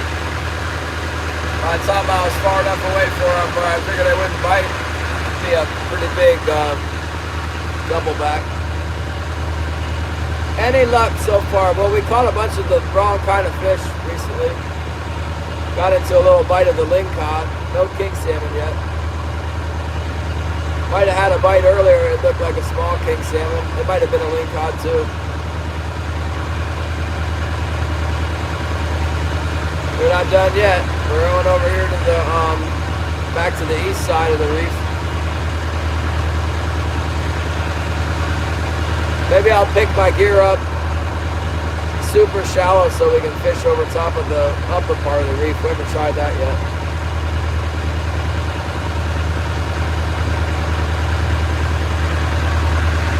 Goodness, ain't no fish around. Another thing we might could do is just go in and try trolling around by the harbor here before dark. See what time is it? 12:30. Be back around 2. That would give us an hour to troll up in there. I don't know. I think by the time we troll all the way back to the east of this thing, it'll be time to go in. Yeah, there's been underwater quakes. I've had to evacuate my boat a few times out of the harbor. Twice, for sure. I used to live on my boat. I used to live on the boat. They're like, all the sirens are going off. The cops are down at the harbor with a bullhorn talking about evacuate, get out of the harbor, everybody get out of the harbor. So a couple times I run my boat out of the harbor, run out into deeper water. Nothing ever happened.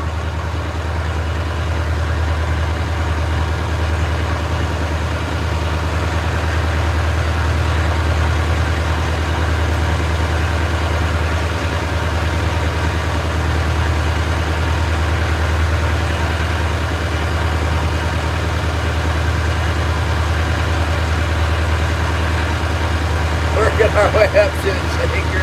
I know. Yeah, well, that's what we're going to do tomorrow. I might go to the mainland tomorrow. We'll see what's happening with the weather and everything. I'll probably fish around the harbor. I hope my package comes in soon for the rod building supply place. It took a really long time last time. It's taking a really long time this time.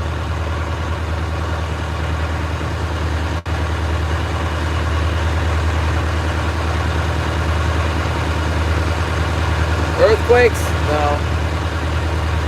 Doesn't even tell. Earthquake.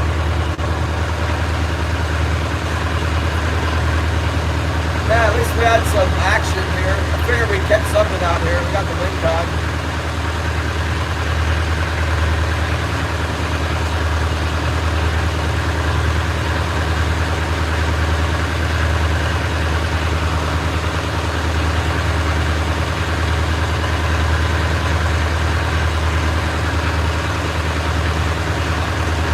I guess since we don't have anything else to do, we can check the, we're catching lingcod, stray cat, fish that we're not after, that we can't sell. Biting my hooks.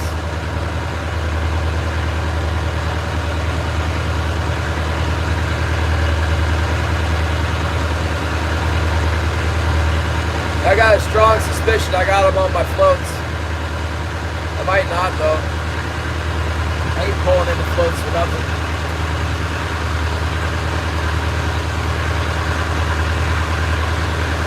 Nevada earthquake?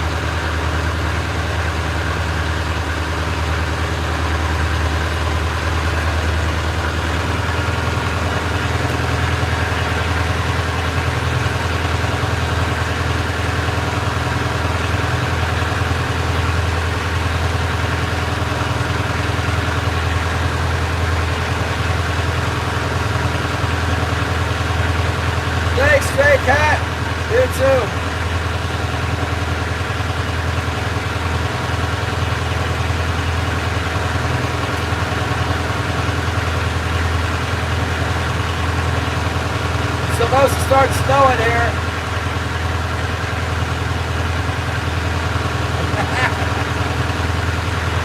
I don't think it's spinning glows. We just need the fish to get in here. Wait for the fish.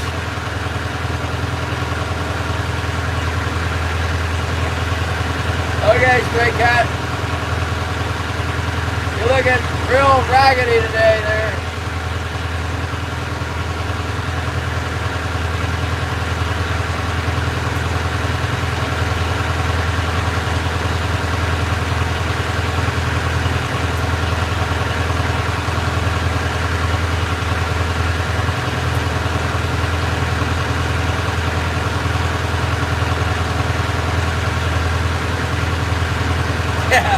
Look, barrel!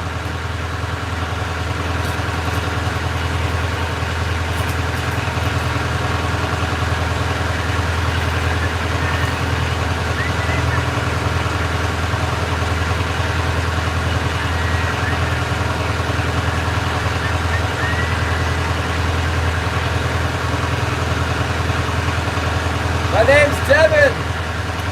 I thought we already went over this. I am Devin Fernandez. At your service.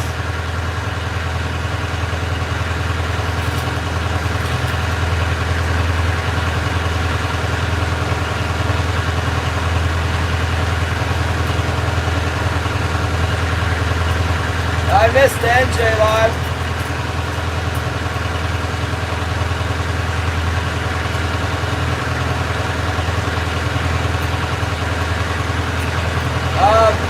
It was 38 degrees this morning, but it's supposed to start snowing like crazy, so I imagine that the temperature's probably going to drop here throughout the day. It's going to have to drop quite a bit before it snows. It feels really cold out there, though, I'll tell you that much.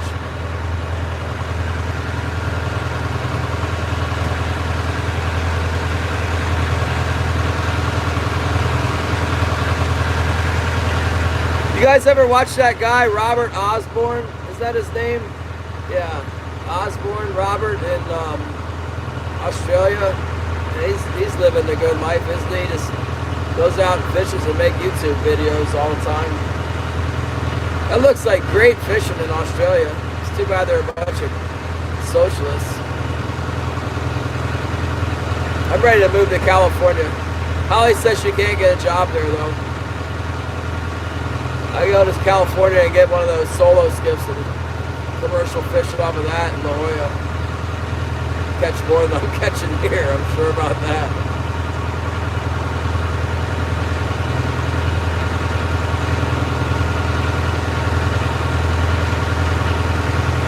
Uh-oh. No, I don't know, stray cat.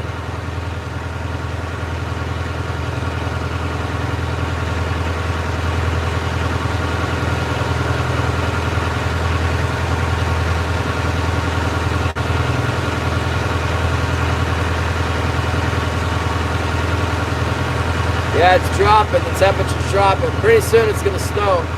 That's a real problem if it starts blizzarding. I can't see out the window.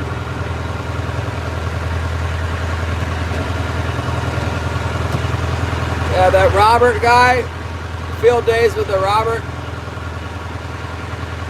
I've seen them all. I watched every YouTube video on fishing that there is on the internet. As far as the big game fishing. I don't watch marlin fishing, but tuna fishing, and I've recently watched all the yellowtail and yellowtail type stuff, wahoo.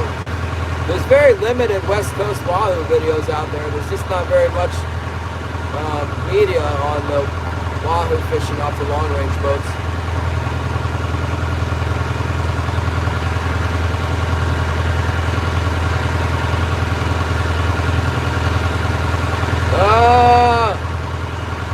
Sounds awful.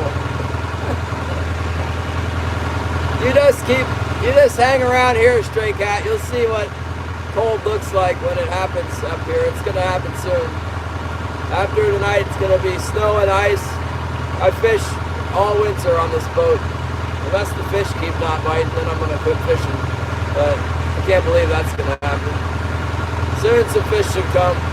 We fish all winter. January, February is the worst. The weather. I wonder if the fish are hiding back at that big island. They could be at Night Island hiding from us. Just pushed all the way up in the bay. We've pretty much searched everywhere else.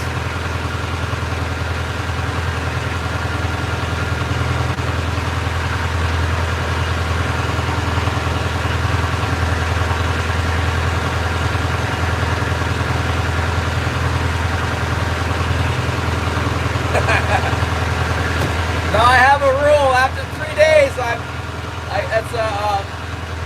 my own self-imposed regulation on not catching fish. 3 days is the max.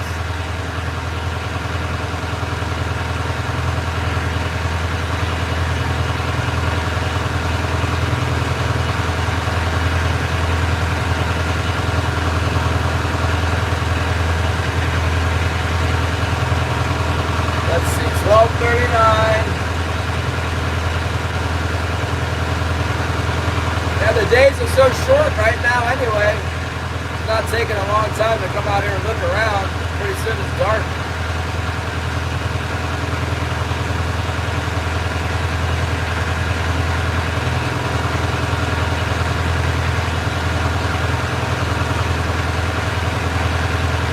Alright, we'll have to try it this for you, Stray Cat.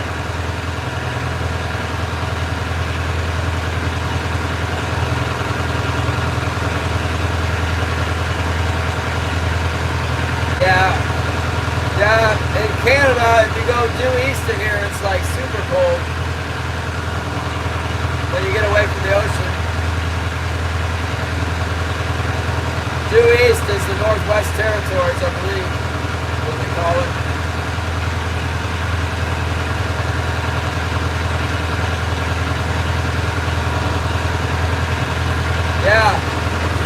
Yeah, I can sport fish steelhead. I think it's while we've been out there running the trap lines, I've seen some signs of guys out there fishing. You know, I see a boat trailer occasionally, and I see a car parked in the upper parking lot there on the river. Yeah, I don't like to fish when the water's real high, but give it a little bit of time being frozen and the water will go down some and the fishing should be good. I don't know. There's a lot of steelhead around here. Nobody keeps the steelhead. They just let them go, and the population is like pretty much out of control. There's like thousands and thousands of them that come in. Mostly they come in, they kind of trickle in all winter. Starting in November, they trickle in. And then when you get into April, then in April they start coming in a lot. It's sort of like the middle of April to the first week in May, they just start pouring in. And then they're going in and they're coming out at the same time. Because they say they go in the winter and they work their way up the Seatuck River. It's like, it might be 18 or 20 miles or something of river. And they get into this lake. They go up in the lake and then they stay in the lake. Meanwhile, more and more, they're always coming in the river.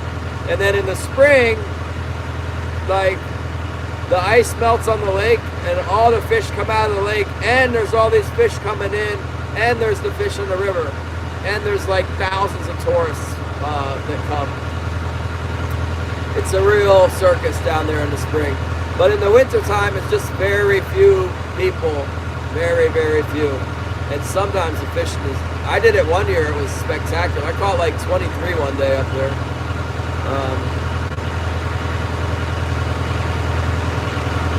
Never saw another person, I don't think.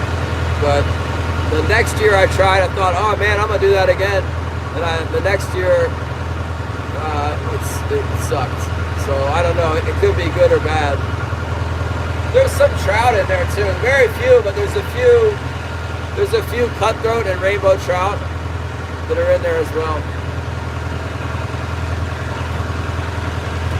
Yeah, they're good to eat.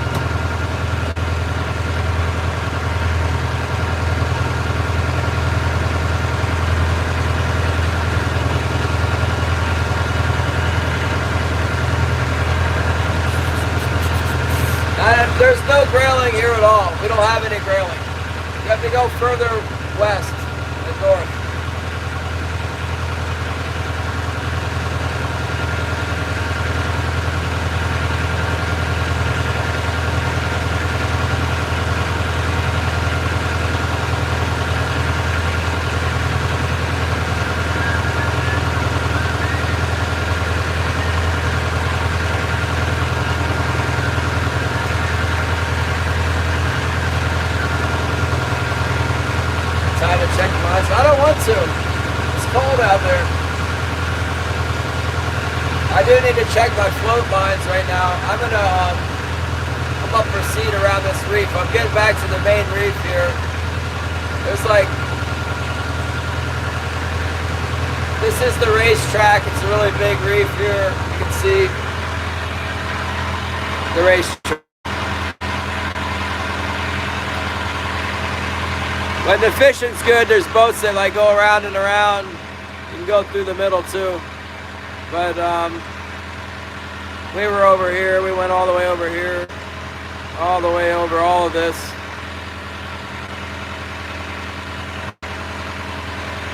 So I'm gonna go up here. I'm gonna go up here. And then right about in here, I'm gonna check my lines, and then I'm gonna go back in.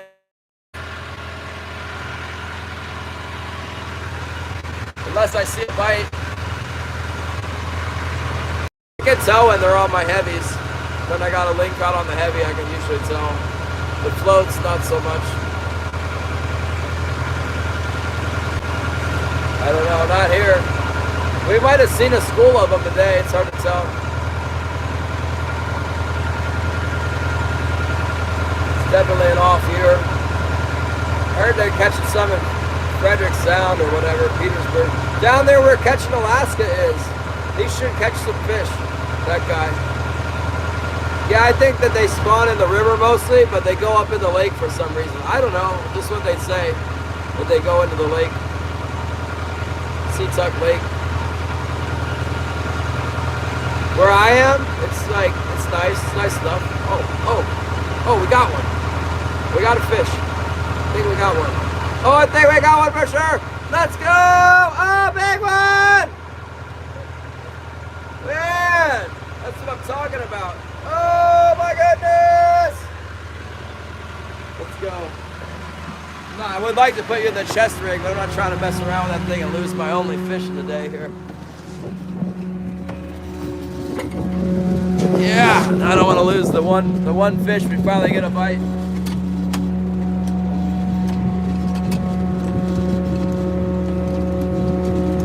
Hopefully it's not another short strike, you know, where it gets away. So.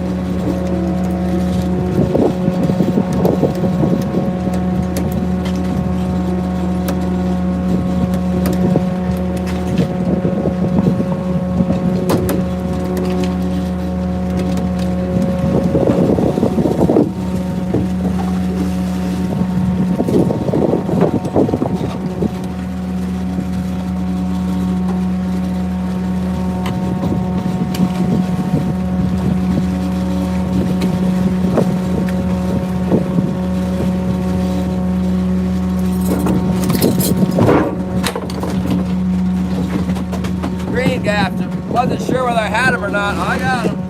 Oh, look at that thing. Big fatty. Look how fat he is. Holy nice big one. Another hatchery fish. They're all hatchery fish. Powerful, man. God. Thank you, Lord. We caught one. Can you even believe it?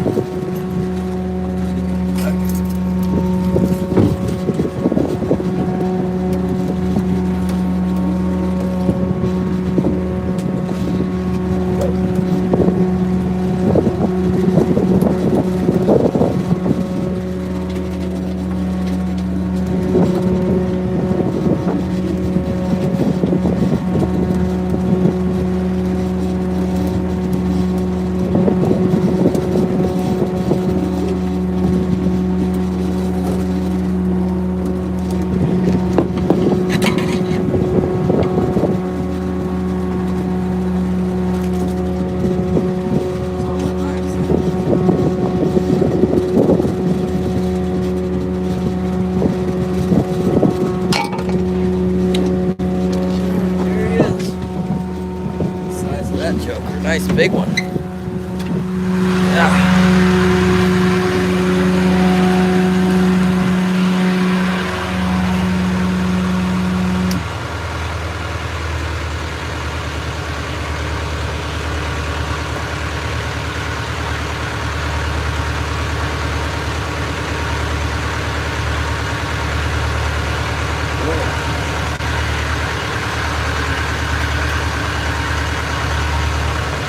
them on the big spoon. Got them on that big old spoon there.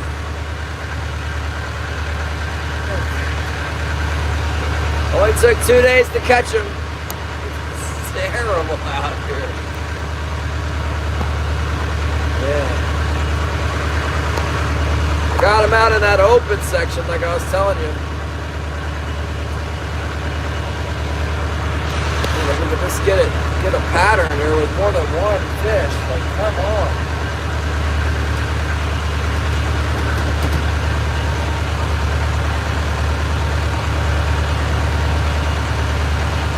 The weather's fine. It's a little rainy, but the waves and stuff are good to go. Yeah, what a serious effort tonight.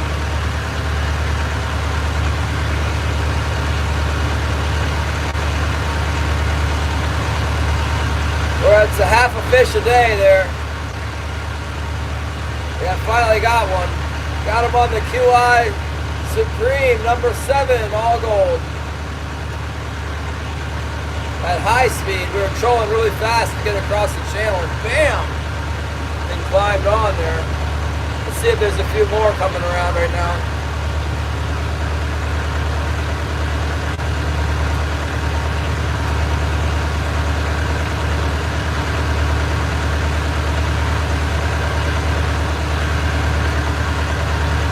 Hatchery fish again. It's all that's left in the ocean is these hatchery fish.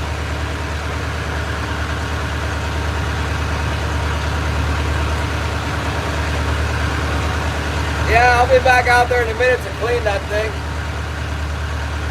Did you see it when I just caught it?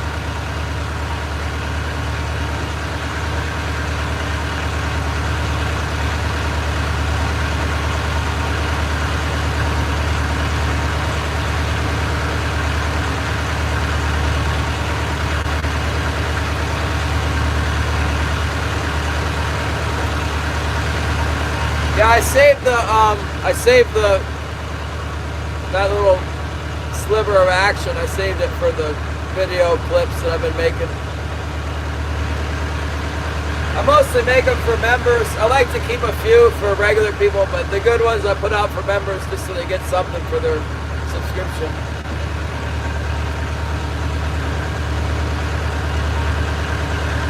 Yeah, they tell me, sometimes they write me a report and they'll say like this and that and this one. Yeah, they send you a letter. 1 year, like 2 years ago, they sent me a letter and it said, unfortunately, none of the fish that we sampled from you didn't have any sampled fish. And I'm like, or it was like 2. They said like, you caught 2 hatchery fish. And I called Fish and Game and I was like, listen man, I fish every day, and I went to the hatchery areas, and I caught many hatchery fish that had tags in their head. And they were like, really? I'm like, yeah, really, you guys made a mistake. And then they sent me another letter. They're like, all right, now you caught 23 hatchery fish. So like, I don't know what the deal is with their system is not perfect. Like, how did they figure I didn't catch any, and then after I said something like, oh wait, look, we found you did caught some. I'm like a lot. I'm like, yeah, I know I did. Christian, thank you so much. We got the bonus in euros. Oh my goodness.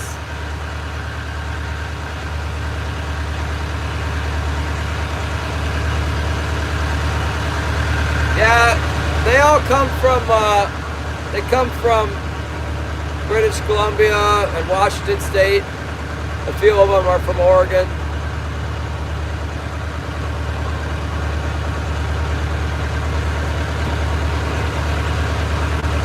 We have our own hatchery. Some of them are from Alaska. We don't do the very many wire tags in Alaska, I don't think. Some of them.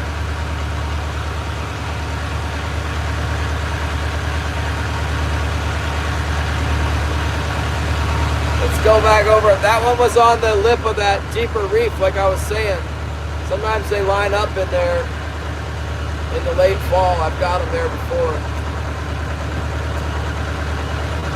I haven't A lot of times you can see them on the sonar when they're in there. I haven't seen them on the sonar in there, but we caught a couple up in there, a little bit deeper. See if we can go back up there and get some more.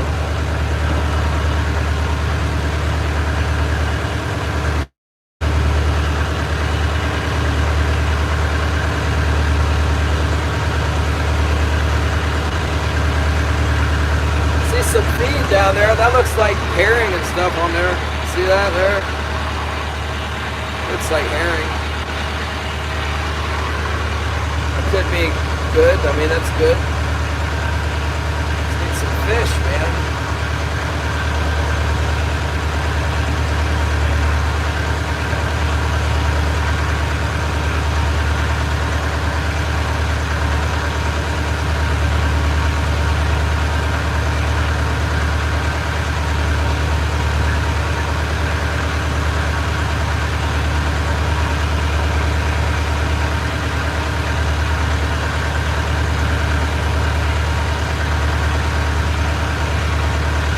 Yeah, that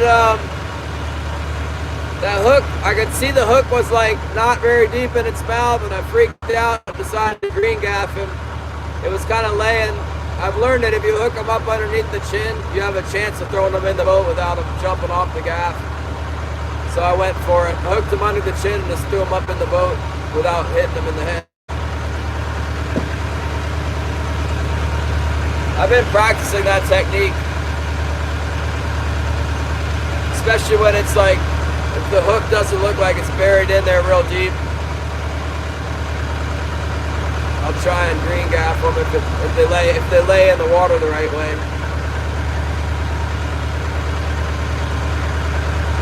We've got so many more hooks that we could be catching king salmon with. If there was multiple fish, we would catch them, I think, if they want to bite.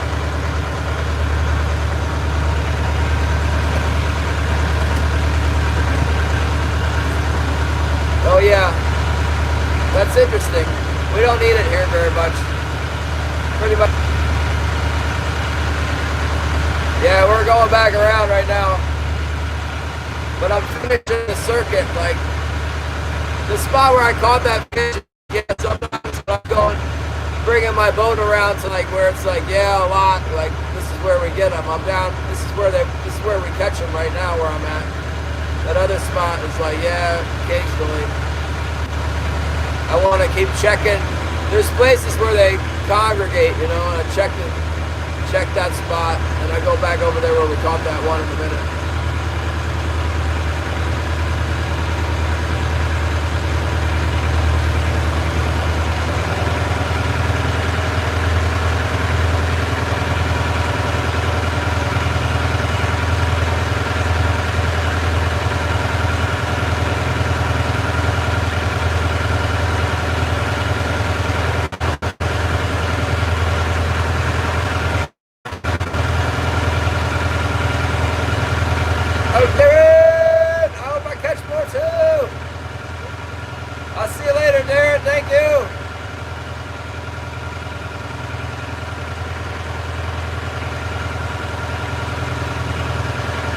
Yeah, we caught a good number of fish in here the other day. There weren't very many keepers, but they're acting like something was going to happen. And then we came back another day, and we only got one. I will say we caught that one very near where we got the other one the other day, which is kind of in that area where I say, like sometimes I pattern them in there in the late fall. They get in there in the spring too, deeper. Oh, thank you so much! We're cooking now. Thank you, Gary. Yeah, the quota is 45,000 for the winter season, and then it's variable every summer. They set a new quota.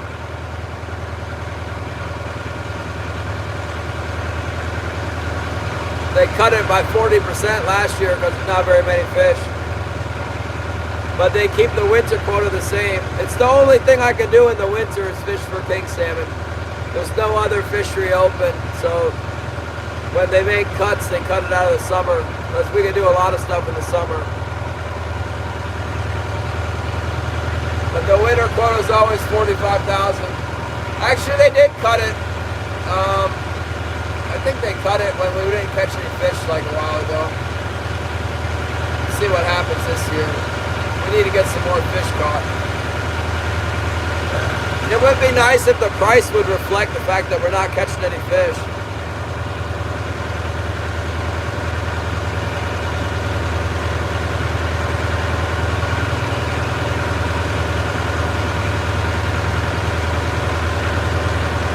But it doesn't. The price is like okay, but it's not the highest I've ever seen it. Back before, when there wasn't very many fish, the price was going up and up and up. But now it's like there's not any fish and the price is just like stagnant, you know?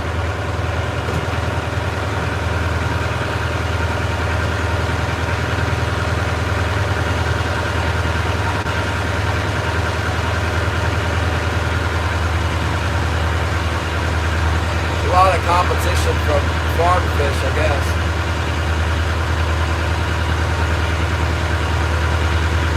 And then all the yuppies that like to buy expensive seafood are all watching the Greenpeace people talk about dying whales and stuff, so it's not as popular, the food.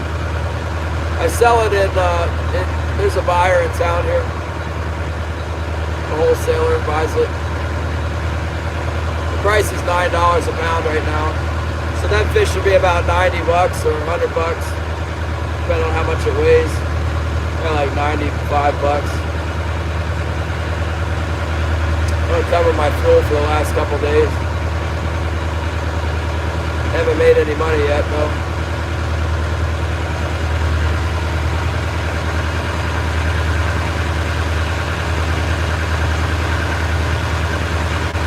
Yeah, that one's nice and fat. Looks healthy. Another hatchery fish. It's like there can only be so many hatchery fish. It's good they're around, but we want wild fish too. We want to see the wild ones also.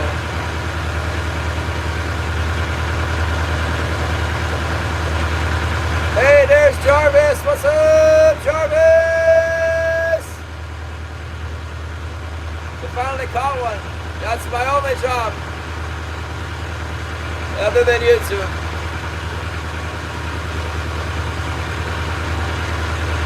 Well, we'll see. It could be a white king. Seems like it would be a red king by the shape of it. Usually the white kings aren't real stocky like that.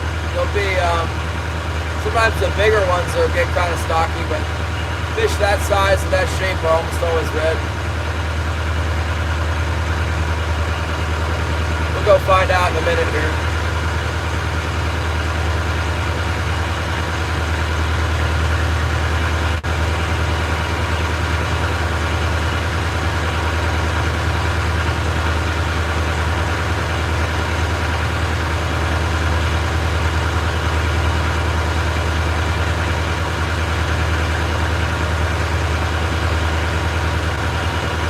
It's huge.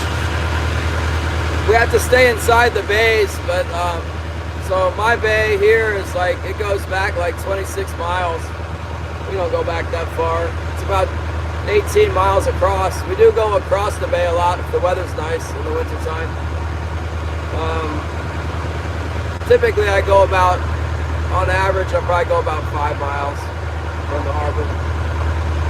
But if you go down, if you go further southeast, like it goes from here about 550 miles south where we can fish. And if you go down, if you go 160 miles south of here, it opens up like a tremendous amount of areas that you can go fish. But most of them don't have any fish. Or like, there might be some fish, but there's nowhere to sell your fish. So most of the boats are around Sitka. The biggest fisheries in Sitka. The second biggest fishery is probably Petersburg. And then you got Craig. All of the places start getting good fishing in the spring, like starting in like February. Like the spring migration, fish start moving in. In the winter time, it's kind of a crapshoot. Mostly in Sitka is good.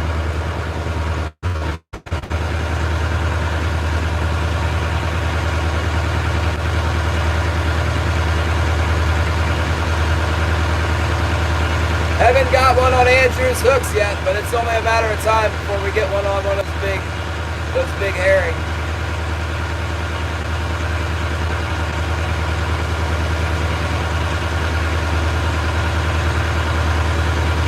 There he is. Come on, stay on there. Oh yeah, we got another one. We got a nice big one on there again. Now we're cooking with gas. Let's go. I think we're gonna keep this fish on, I'm not sure.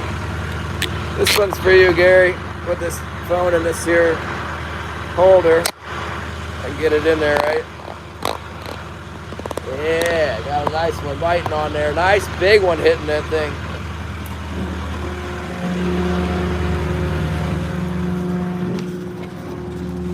There we go, look at that thing. Woo, man.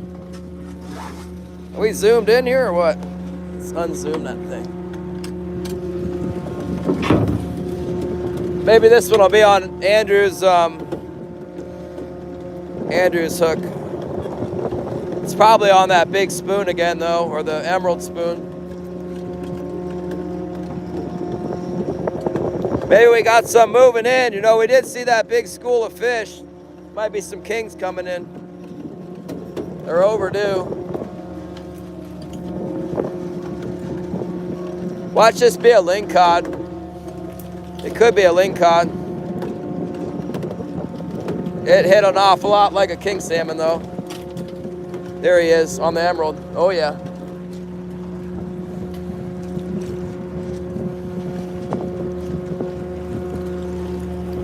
Where's my gaff, you guys? There it is.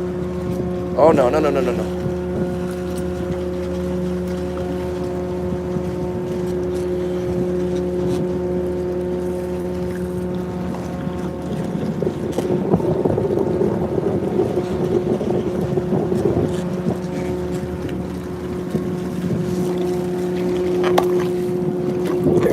I got him. Yeah. There we go. Bonked him. So you got him in that soft spot right there, huh? Want to lose that. Hold on. Man, I can't save the short because I got this phone in this harness here.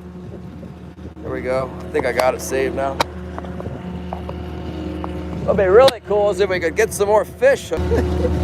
Messing up in all kinds of different ways. Hold on. It's hard to get this thing where I want it. There they are. Okay. Got them on the old emerald.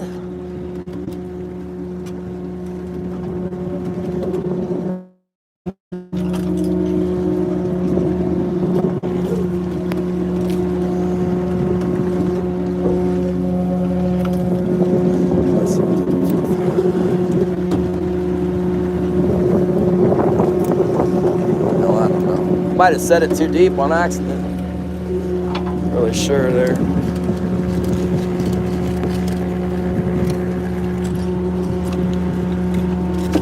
That'll bleed him out all right there.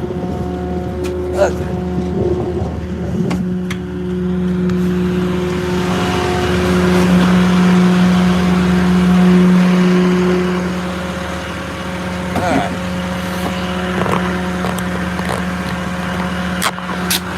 Okie dokie. Can you even believe that we caught one? Got it!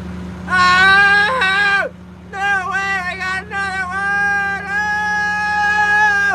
They're right now, man! Look out! Whoa! Look at them go! Holy mackerel! Oh!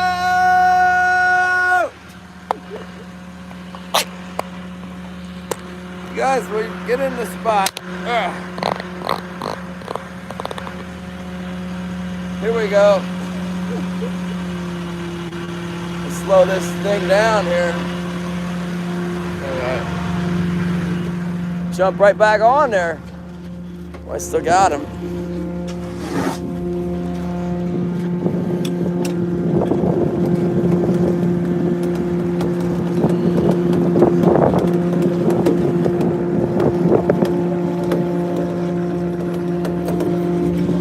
Scared the phone's gonna fall out of its little harness thing here. I don't know if I lost that one or what. It was hitting it like crazy.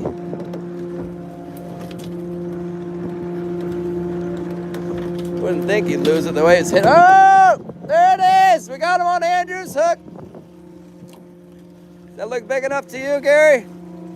Kind of look big enough to me. It's close. This one's close. Oh yeah, he's big enough. Get back in the box. Get in there. Oh man. Oh, it came off the hook. I get him? Don't want him jumping out of there, now do we?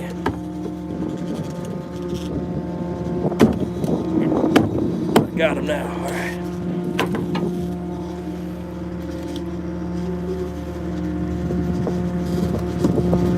All right, there we go.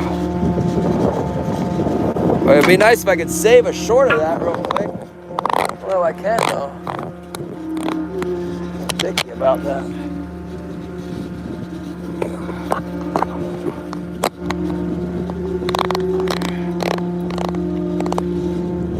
Yeah. Shoot, I need another bait. Grab another herring real quick. Get my herring out of the boat here.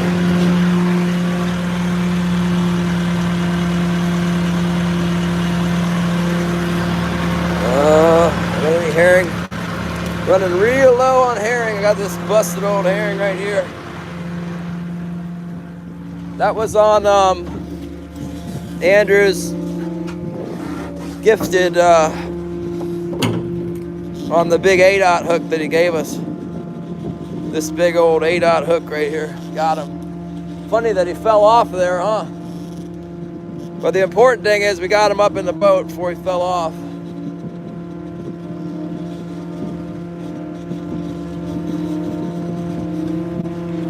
There we go. That thing was hitting like crazy.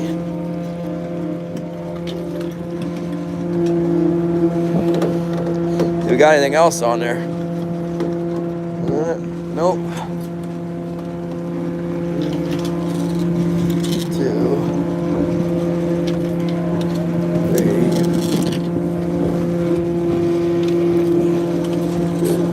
4, 5, 6. All right. It's almost like work, you guys. Next, I gotta clean the buggers, huh? Okay. Let's go ahead. Hold on.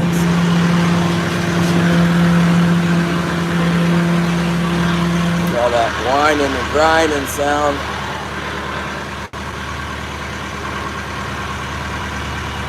Wonder if we got any on our floats, huh? Hard to say. You would think.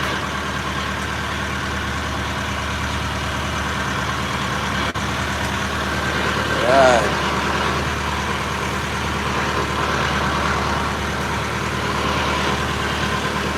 Okay.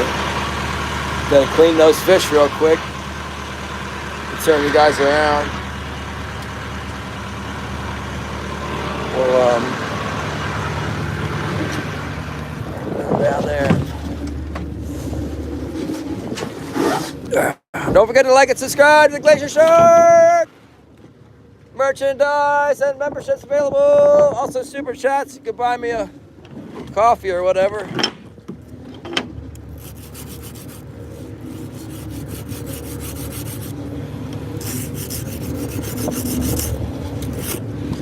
Oh yeah.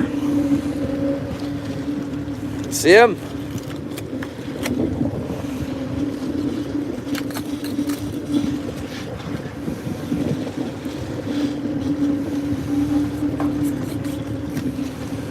What's he got? Empty stomach.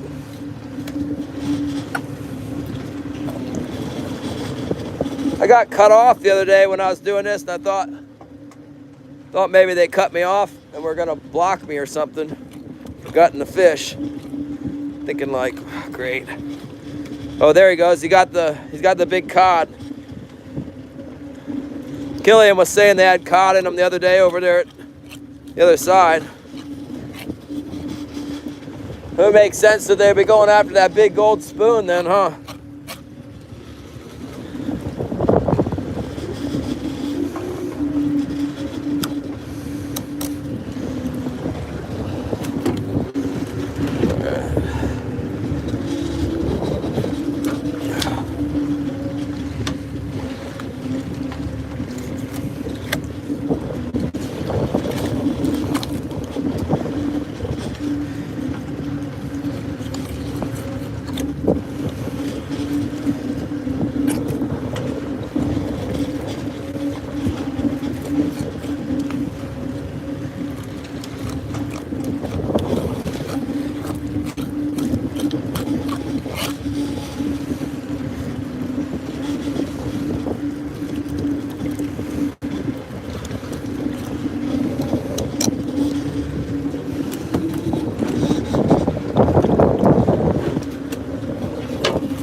Yeah, there's the mark right there, 28 inches.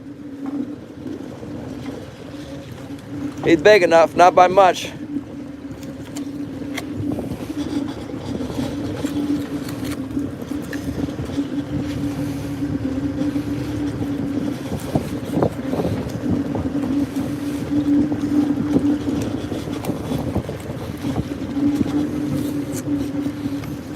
This one's got something too. This one's got a, that's a hooligan smelt right there. That's a hooligan.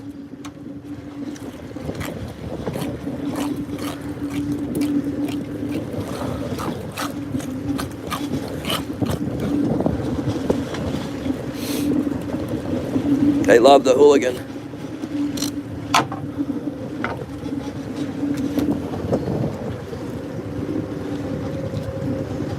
Knife out of here before I lose that smelly jelly out of that mess too.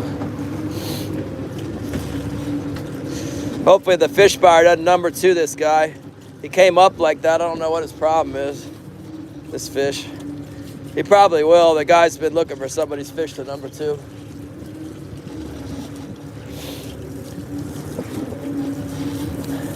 The cannery manager wouldn't number 2 that fish on us, but the new guy will. I bet you. Normally they wouldn't. They don't pay us very much for them, so they look for something really bad, but the new guy is super paranoid about making a mistake. Get him in trouble. He doesn't care about us that much. He just wants to keep his job, make sure he doesn't do anything wrong, get in trouble. It's understandable. The number 2 price is like $7 or something.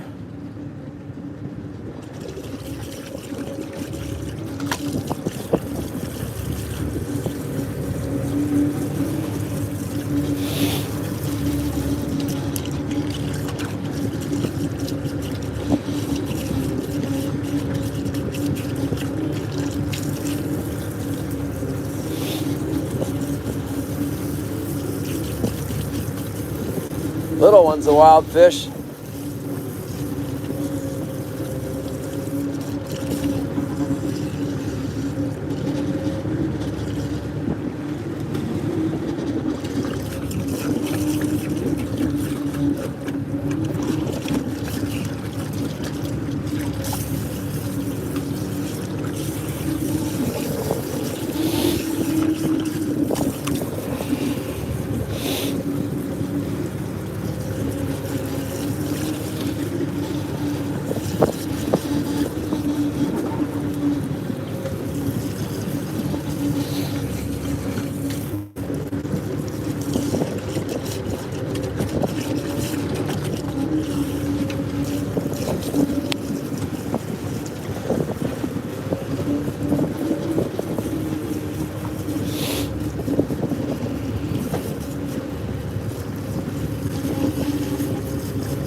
Really got much to do with these guys.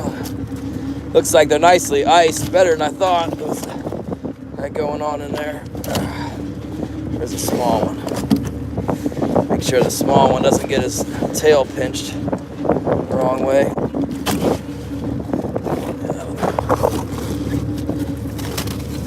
There we go. Let's go back to work.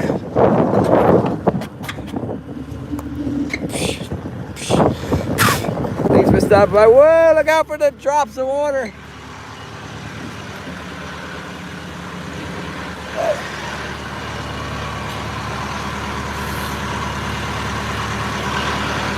All right.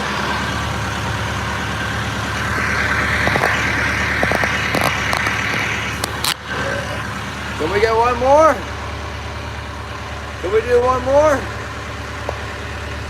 Come on, one more fish. What the heck? Why not? Woo!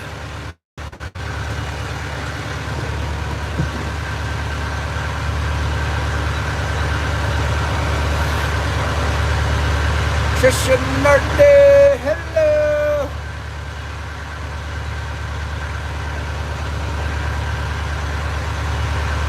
Well, that was nice. Popped a couple fish there.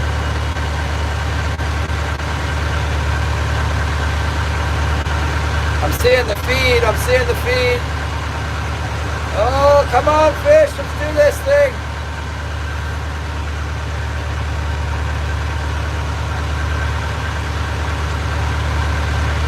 Yeah. Open season. They got to be 28 inches long. The more I catch, the more money I make.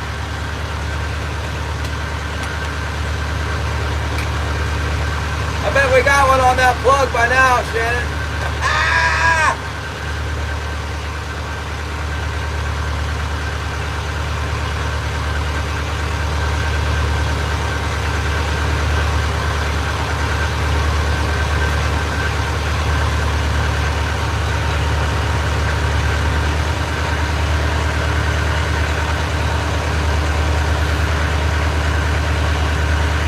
No propane to make coffee right now.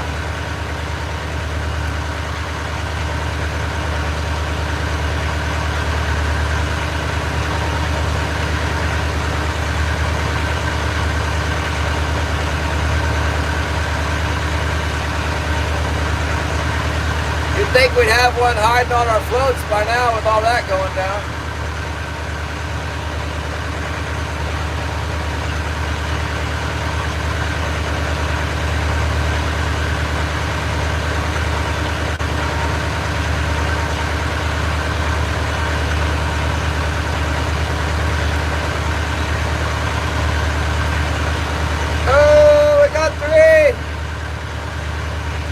That happened fast, didn't it?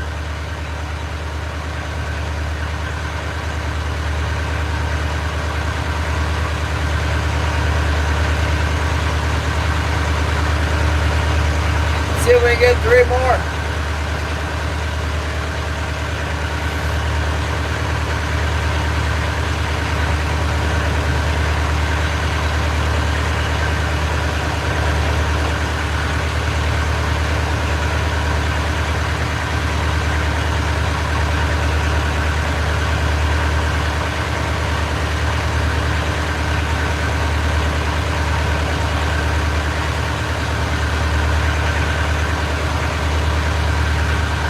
Once I slowed down, they hit the bait. I was going fast, they hit the spoon. We got one on the big gold spoon, one on the 5.5 emerald, and one on the bait. 1, 2, 3, working their way up the line, all on the same wire.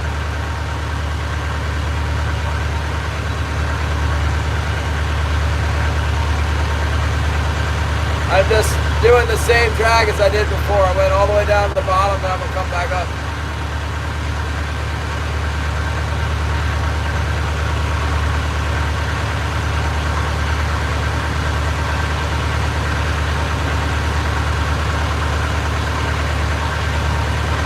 Gold 10. I got to go in pretty soon. More like gold 4. If I could get one more, that would be epic. They're not biting the white assassin, see what I mean? If I put the white assassin on the starboard side, they'd probably bite it. That's where I was running it all summer.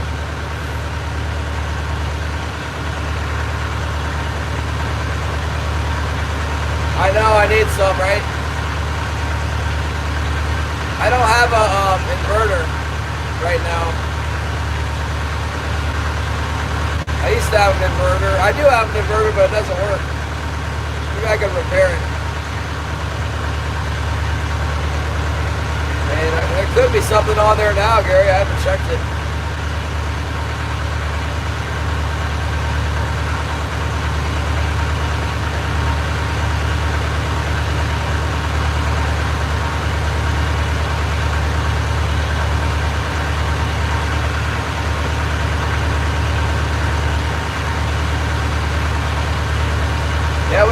about an hour and a half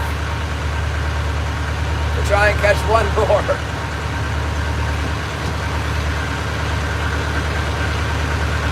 Should be doable.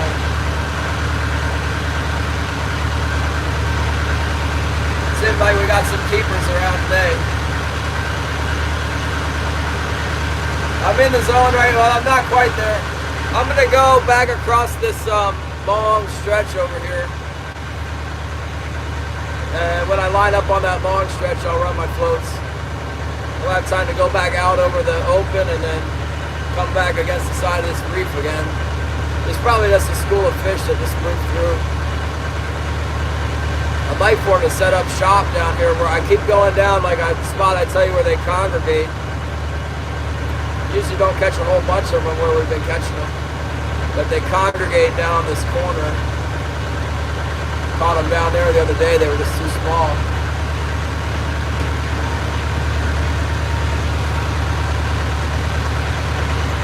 Yeah, they probably got lingcod. I haven't checked the floats since like a long time ago. We had that one bite on the float earlier. Checked them then. Roll up the side of this reef again.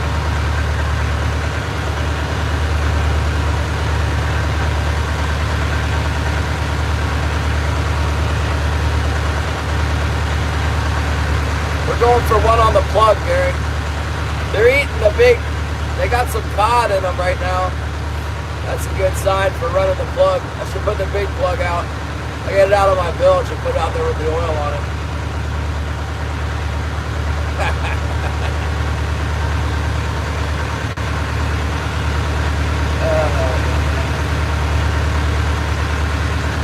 Yeah, it would definitely be a record. Seems like 3's the max.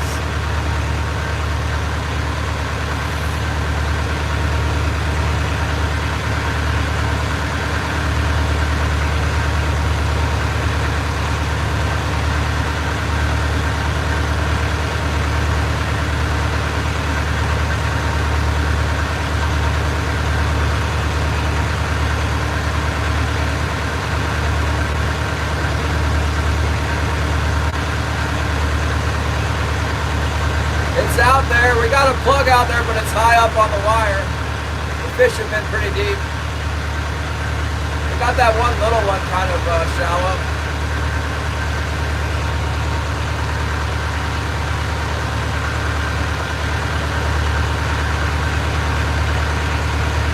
Definitely wouldn't be the personal best, but it would be the most since October.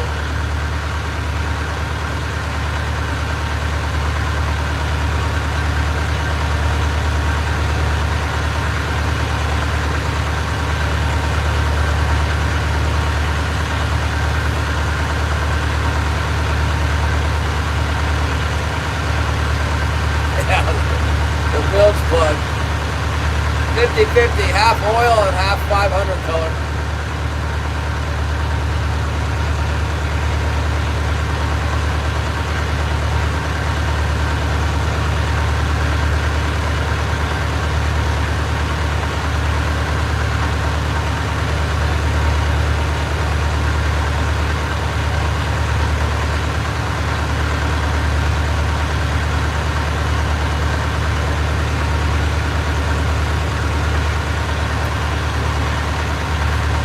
Got some stupid fish down there though. There's so many of them, you're practically driving your boat up on shoals of king salmon and killer whales down there. Up here where I'm at, there's just hardly anything. It's harder to catch them. There's lots of them in the summer, but we're not allowed to fish for them in the summer. Only 4 days this year.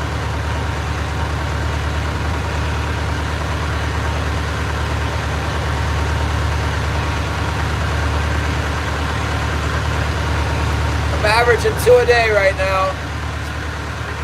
If I could get one more, it'd be like 2.25. That'd be better. I like the idea. The more fish, the better for my average. So slow. That's where we caught that last one at right here.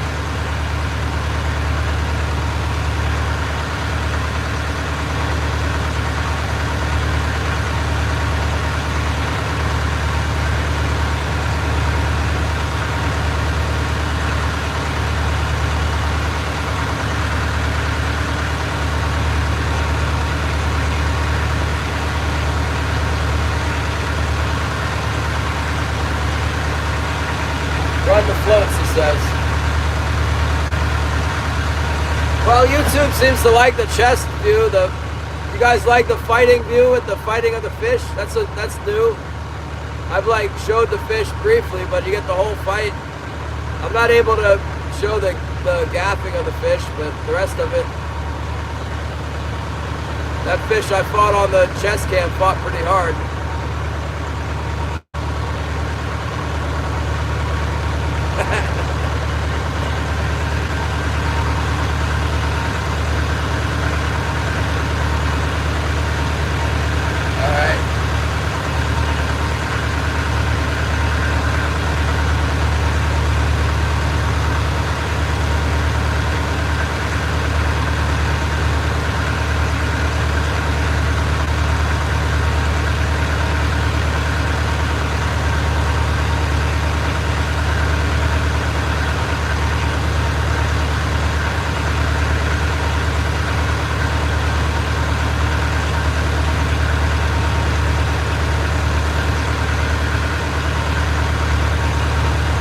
Almost lost that sucker because the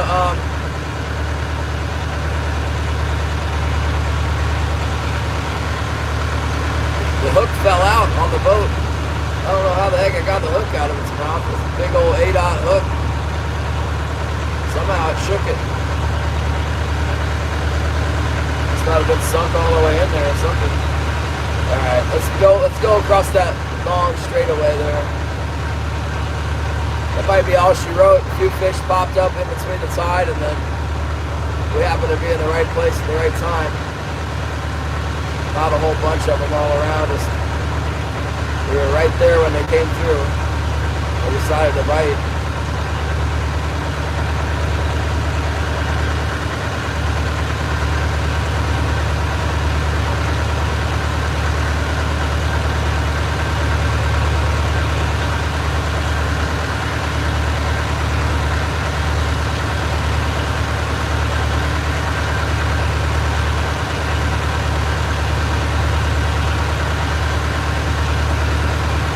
I'm nervous the phone's going to fall out of there. I'm not familiar with it well enough to...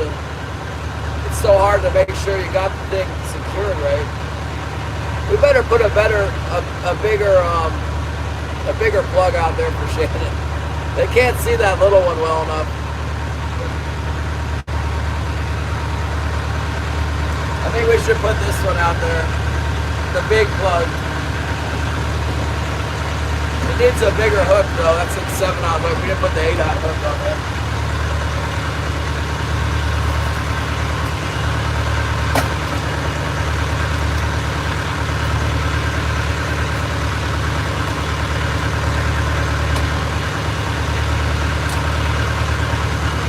Like this. That's a bigger hook, I think. Let's line them up together and see. Yeah, a little bit bigger.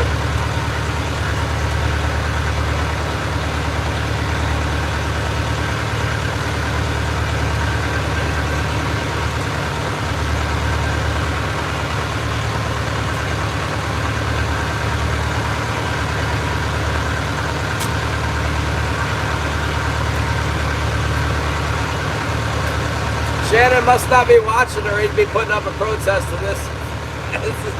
Definitely Shannon would protest that.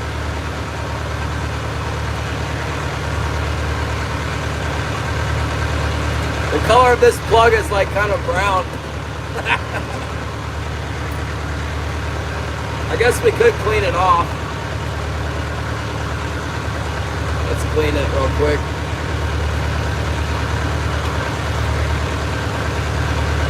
This one's a catcher. I've caught king salmon with it before, I think. It says Shannon on there too. See?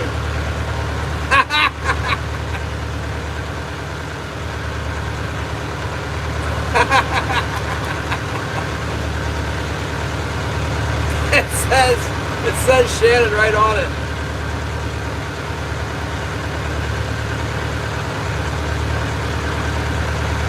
Yeah, once we clean this thing up, man, they're gonna crush this thing.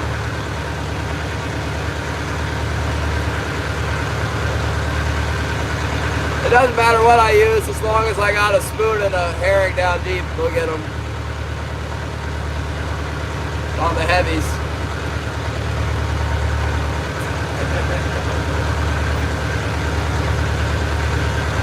I think I've caught some fish with this one. I'm not sure.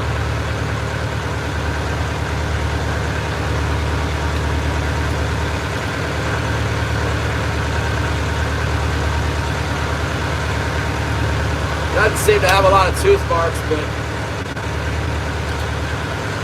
it's time to add some on there. We'll get some on there. Now's the time to add some. We'll put it on there with the we'll put it on there where that little plug is. Run the lines, yeah. This float over here looks a little funny. The float with the plug on it's acting a little funny. Let's see if there's a fish on the plug.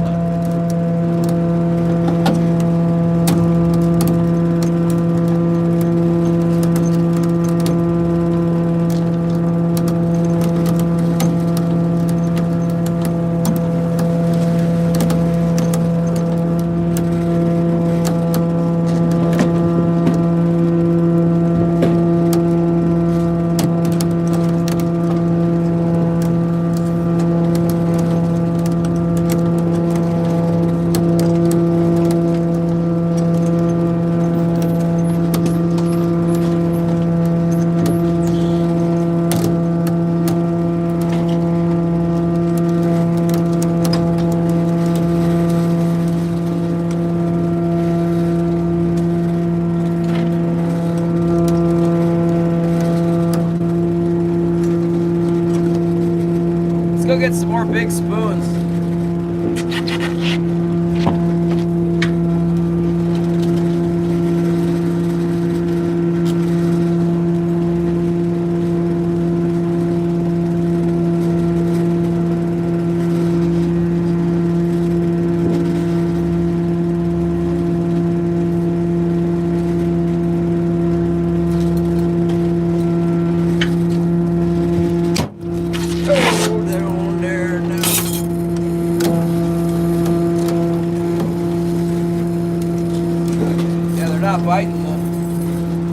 Not biting the little spoon. It's fine. Put the big spoon on.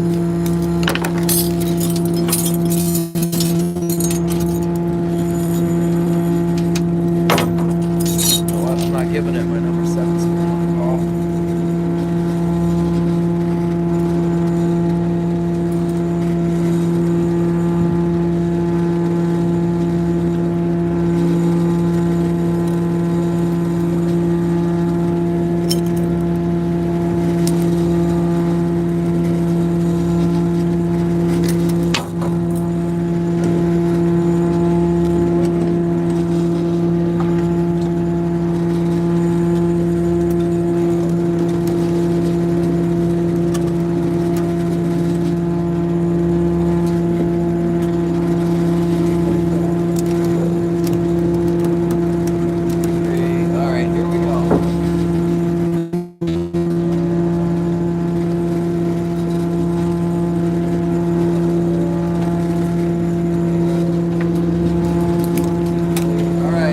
This was too small. They're not able to find it. We'll put this one on.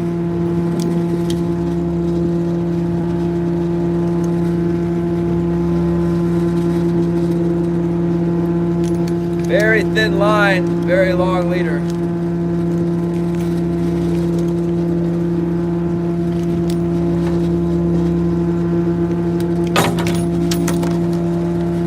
Put some of this gunk on there.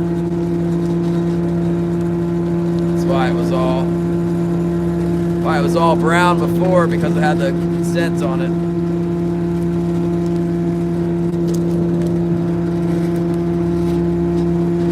Yeah, we'll make Shannon a believer in the plug.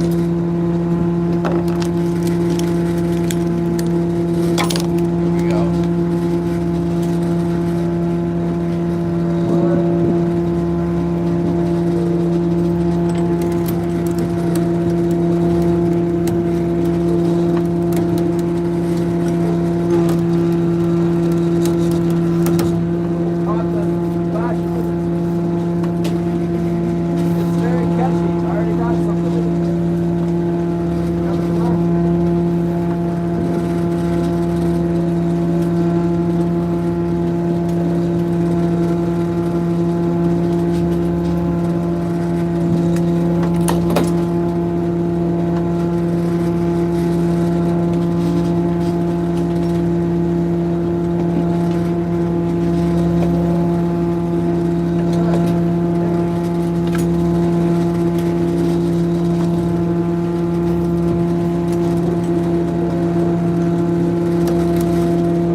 guys hang out for a second. I'll be right back. I'm gonna turn the boat around 180.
big spoons. Let's put some more big spoons out. What the heck? Why not?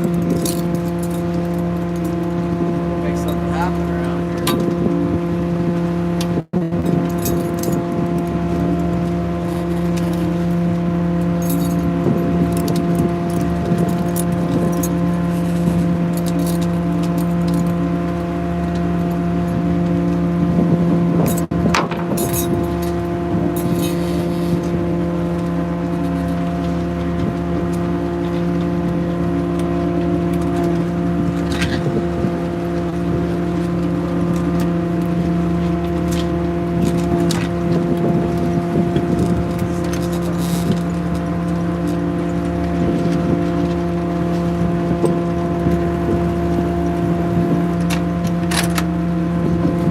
This is a pretty good representation of this bait fish right here.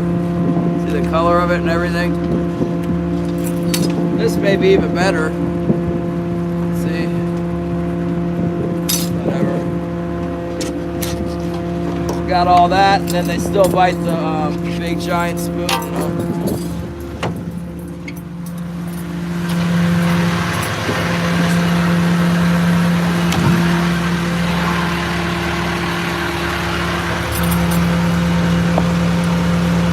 Just a real quick bam, bam, bam, and now nothing.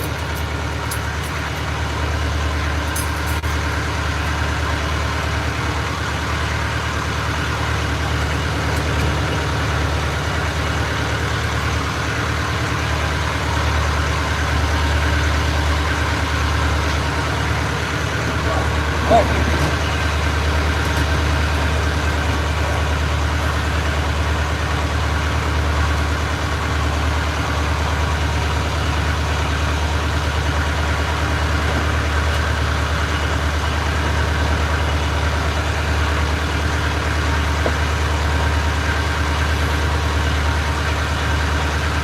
Well, they're eating all kinds of stuff out here. They're eating the little stuff and the big stuff.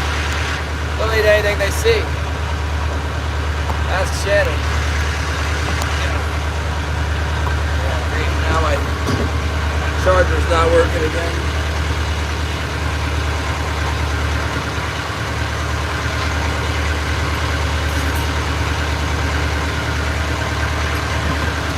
I'm sick of my chair. I'm gonna tie this chair down. That's the last time I'm gonna be putting that chair back there like that.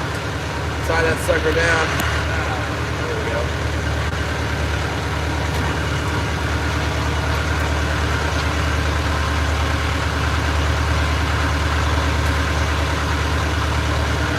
Chair.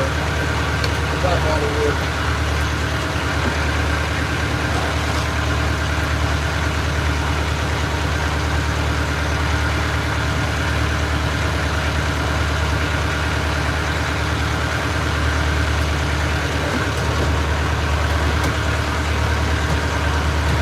What's up? We're from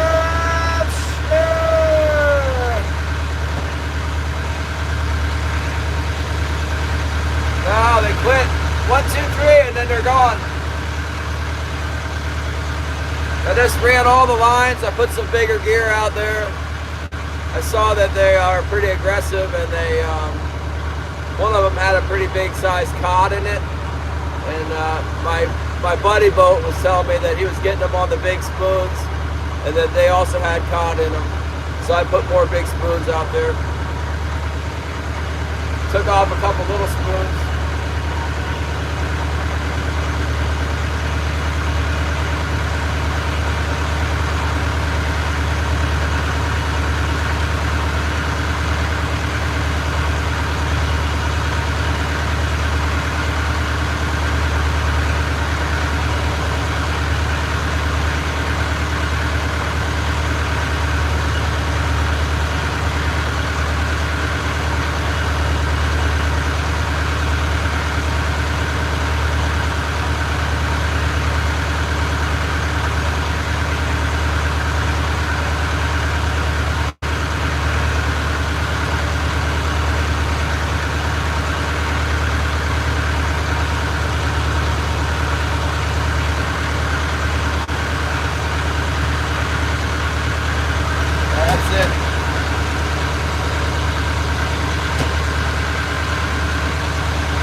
Now we got the big plug in effect.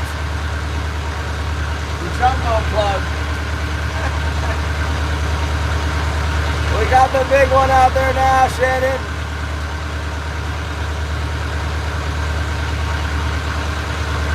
And what's up?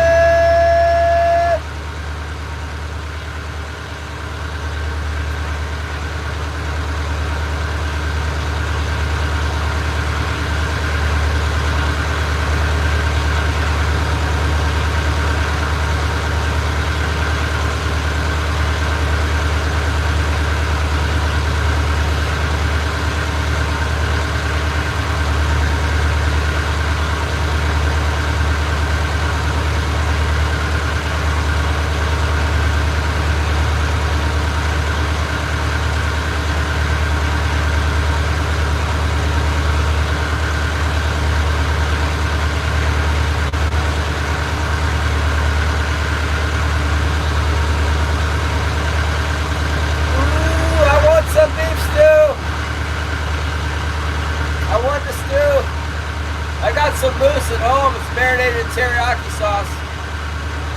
Might make some stew out of that. Oh no, that's what's for dinner now. We can't get in the trap. We're out here fishing with a purpose. Don't need to go in early. Any second we can get another fish. Or three.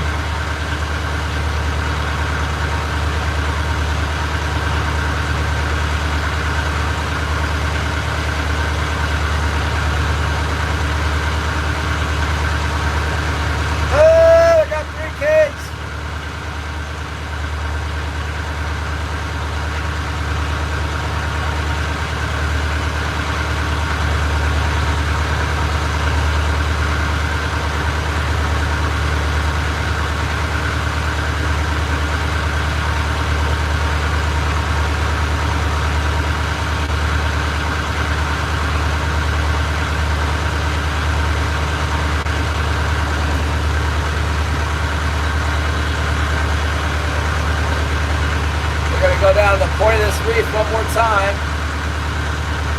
I saw the feed last time I came down here, but I didn't get the kings. Try one more pass on it here.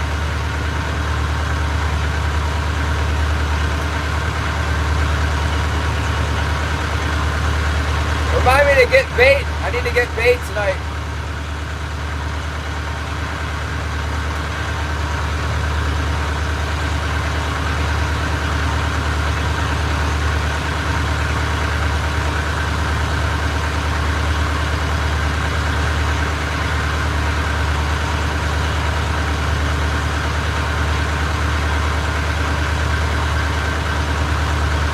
The brat. I was looking at the brats. How do we do that? That's this. Oh, the bratwurst. Very delicious. With the sauerkraut. I'm part German. Believe it or not, I got some German in me. Quite a bit. That's why I'm such a ruthless killer. It's the German blood.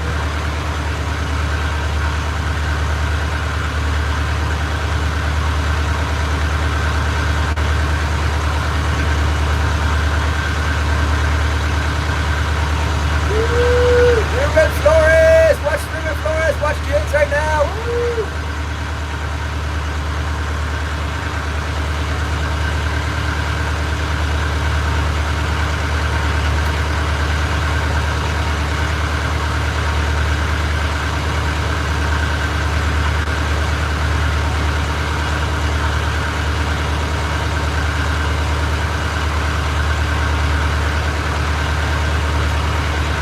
Come on, fish.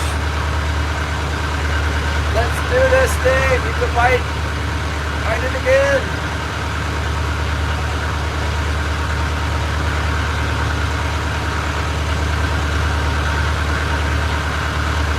Got a little tide change, right? That's it.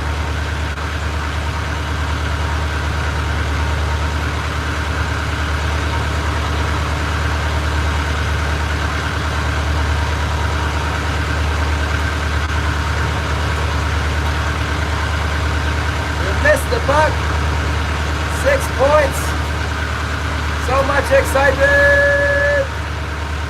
Now music.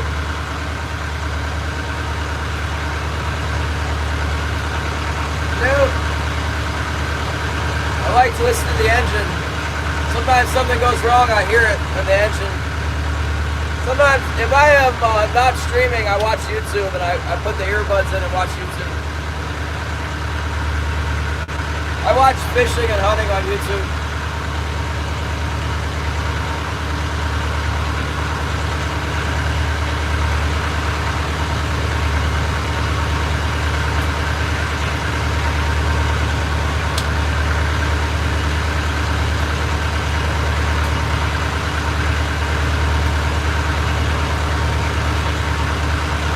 It's a Perkins 4236. 8 horse.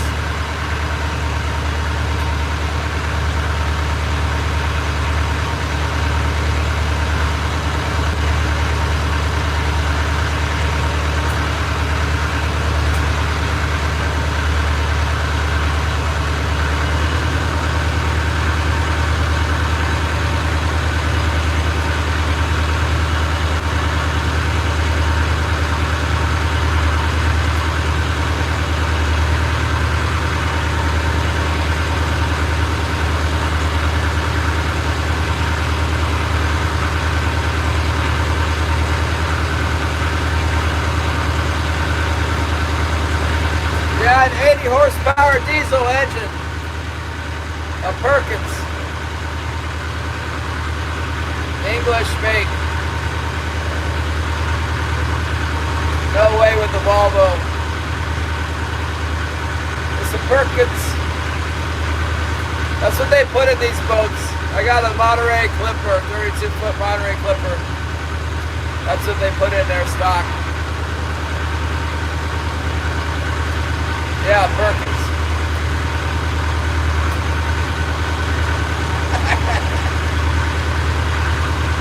Nah, I don't have much drugs today. What do I got? I got some tea that has caffeine in it.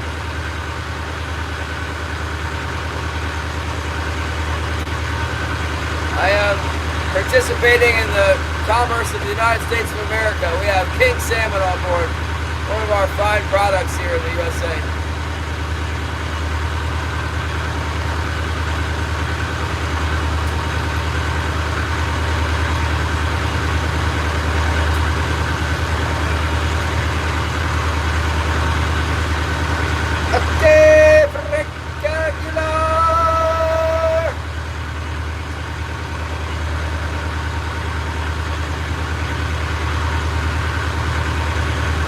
Hey, Gary, I was watching that Korean guy, you know the Korean guy that came in and told me I was so handsome? I was at his channel and he was commercial fishing for squid and octopus. That was this morning. I kept trying to figure out if that was a commercial operation or a sports operation. They were definitely commercial fishing for squid. They had like a Gertie and some kind of a floating long line with squid jigs all over it. That sounds good, Patrick.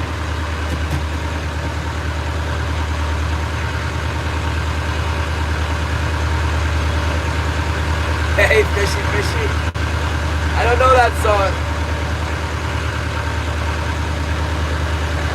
I can sing, but I don't sing very well. I sing at church. They put me all the way in the back near where those soundboards suck up the noise, you know. Me and my wife together.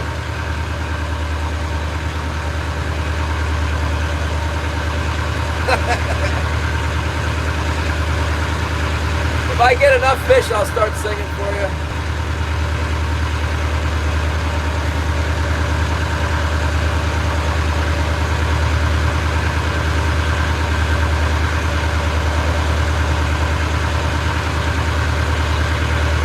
Maybe I need to go faster. I caught a lot of those fish at high speed.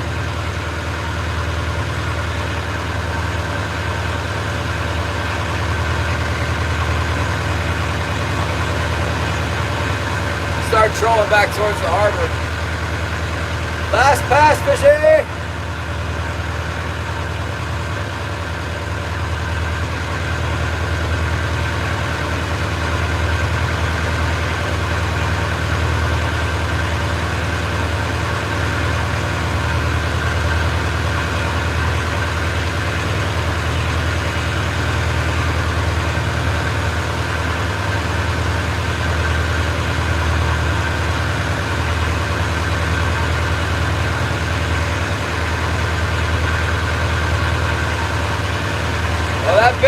caught, we were hauling.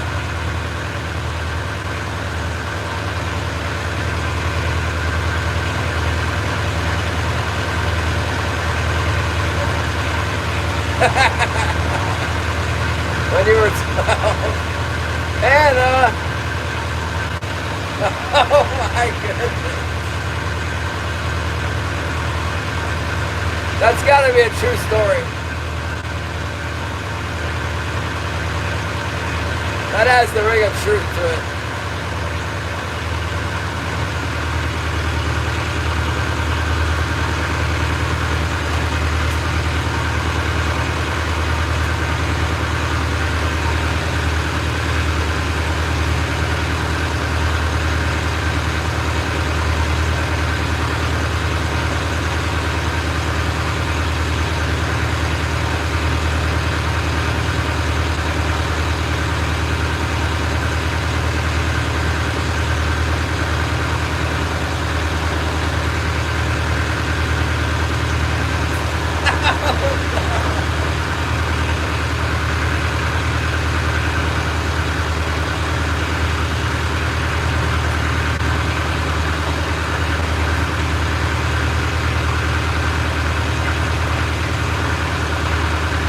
Yeah, it's hard to contain the giggles. Once you get the idea, you need to be giggling.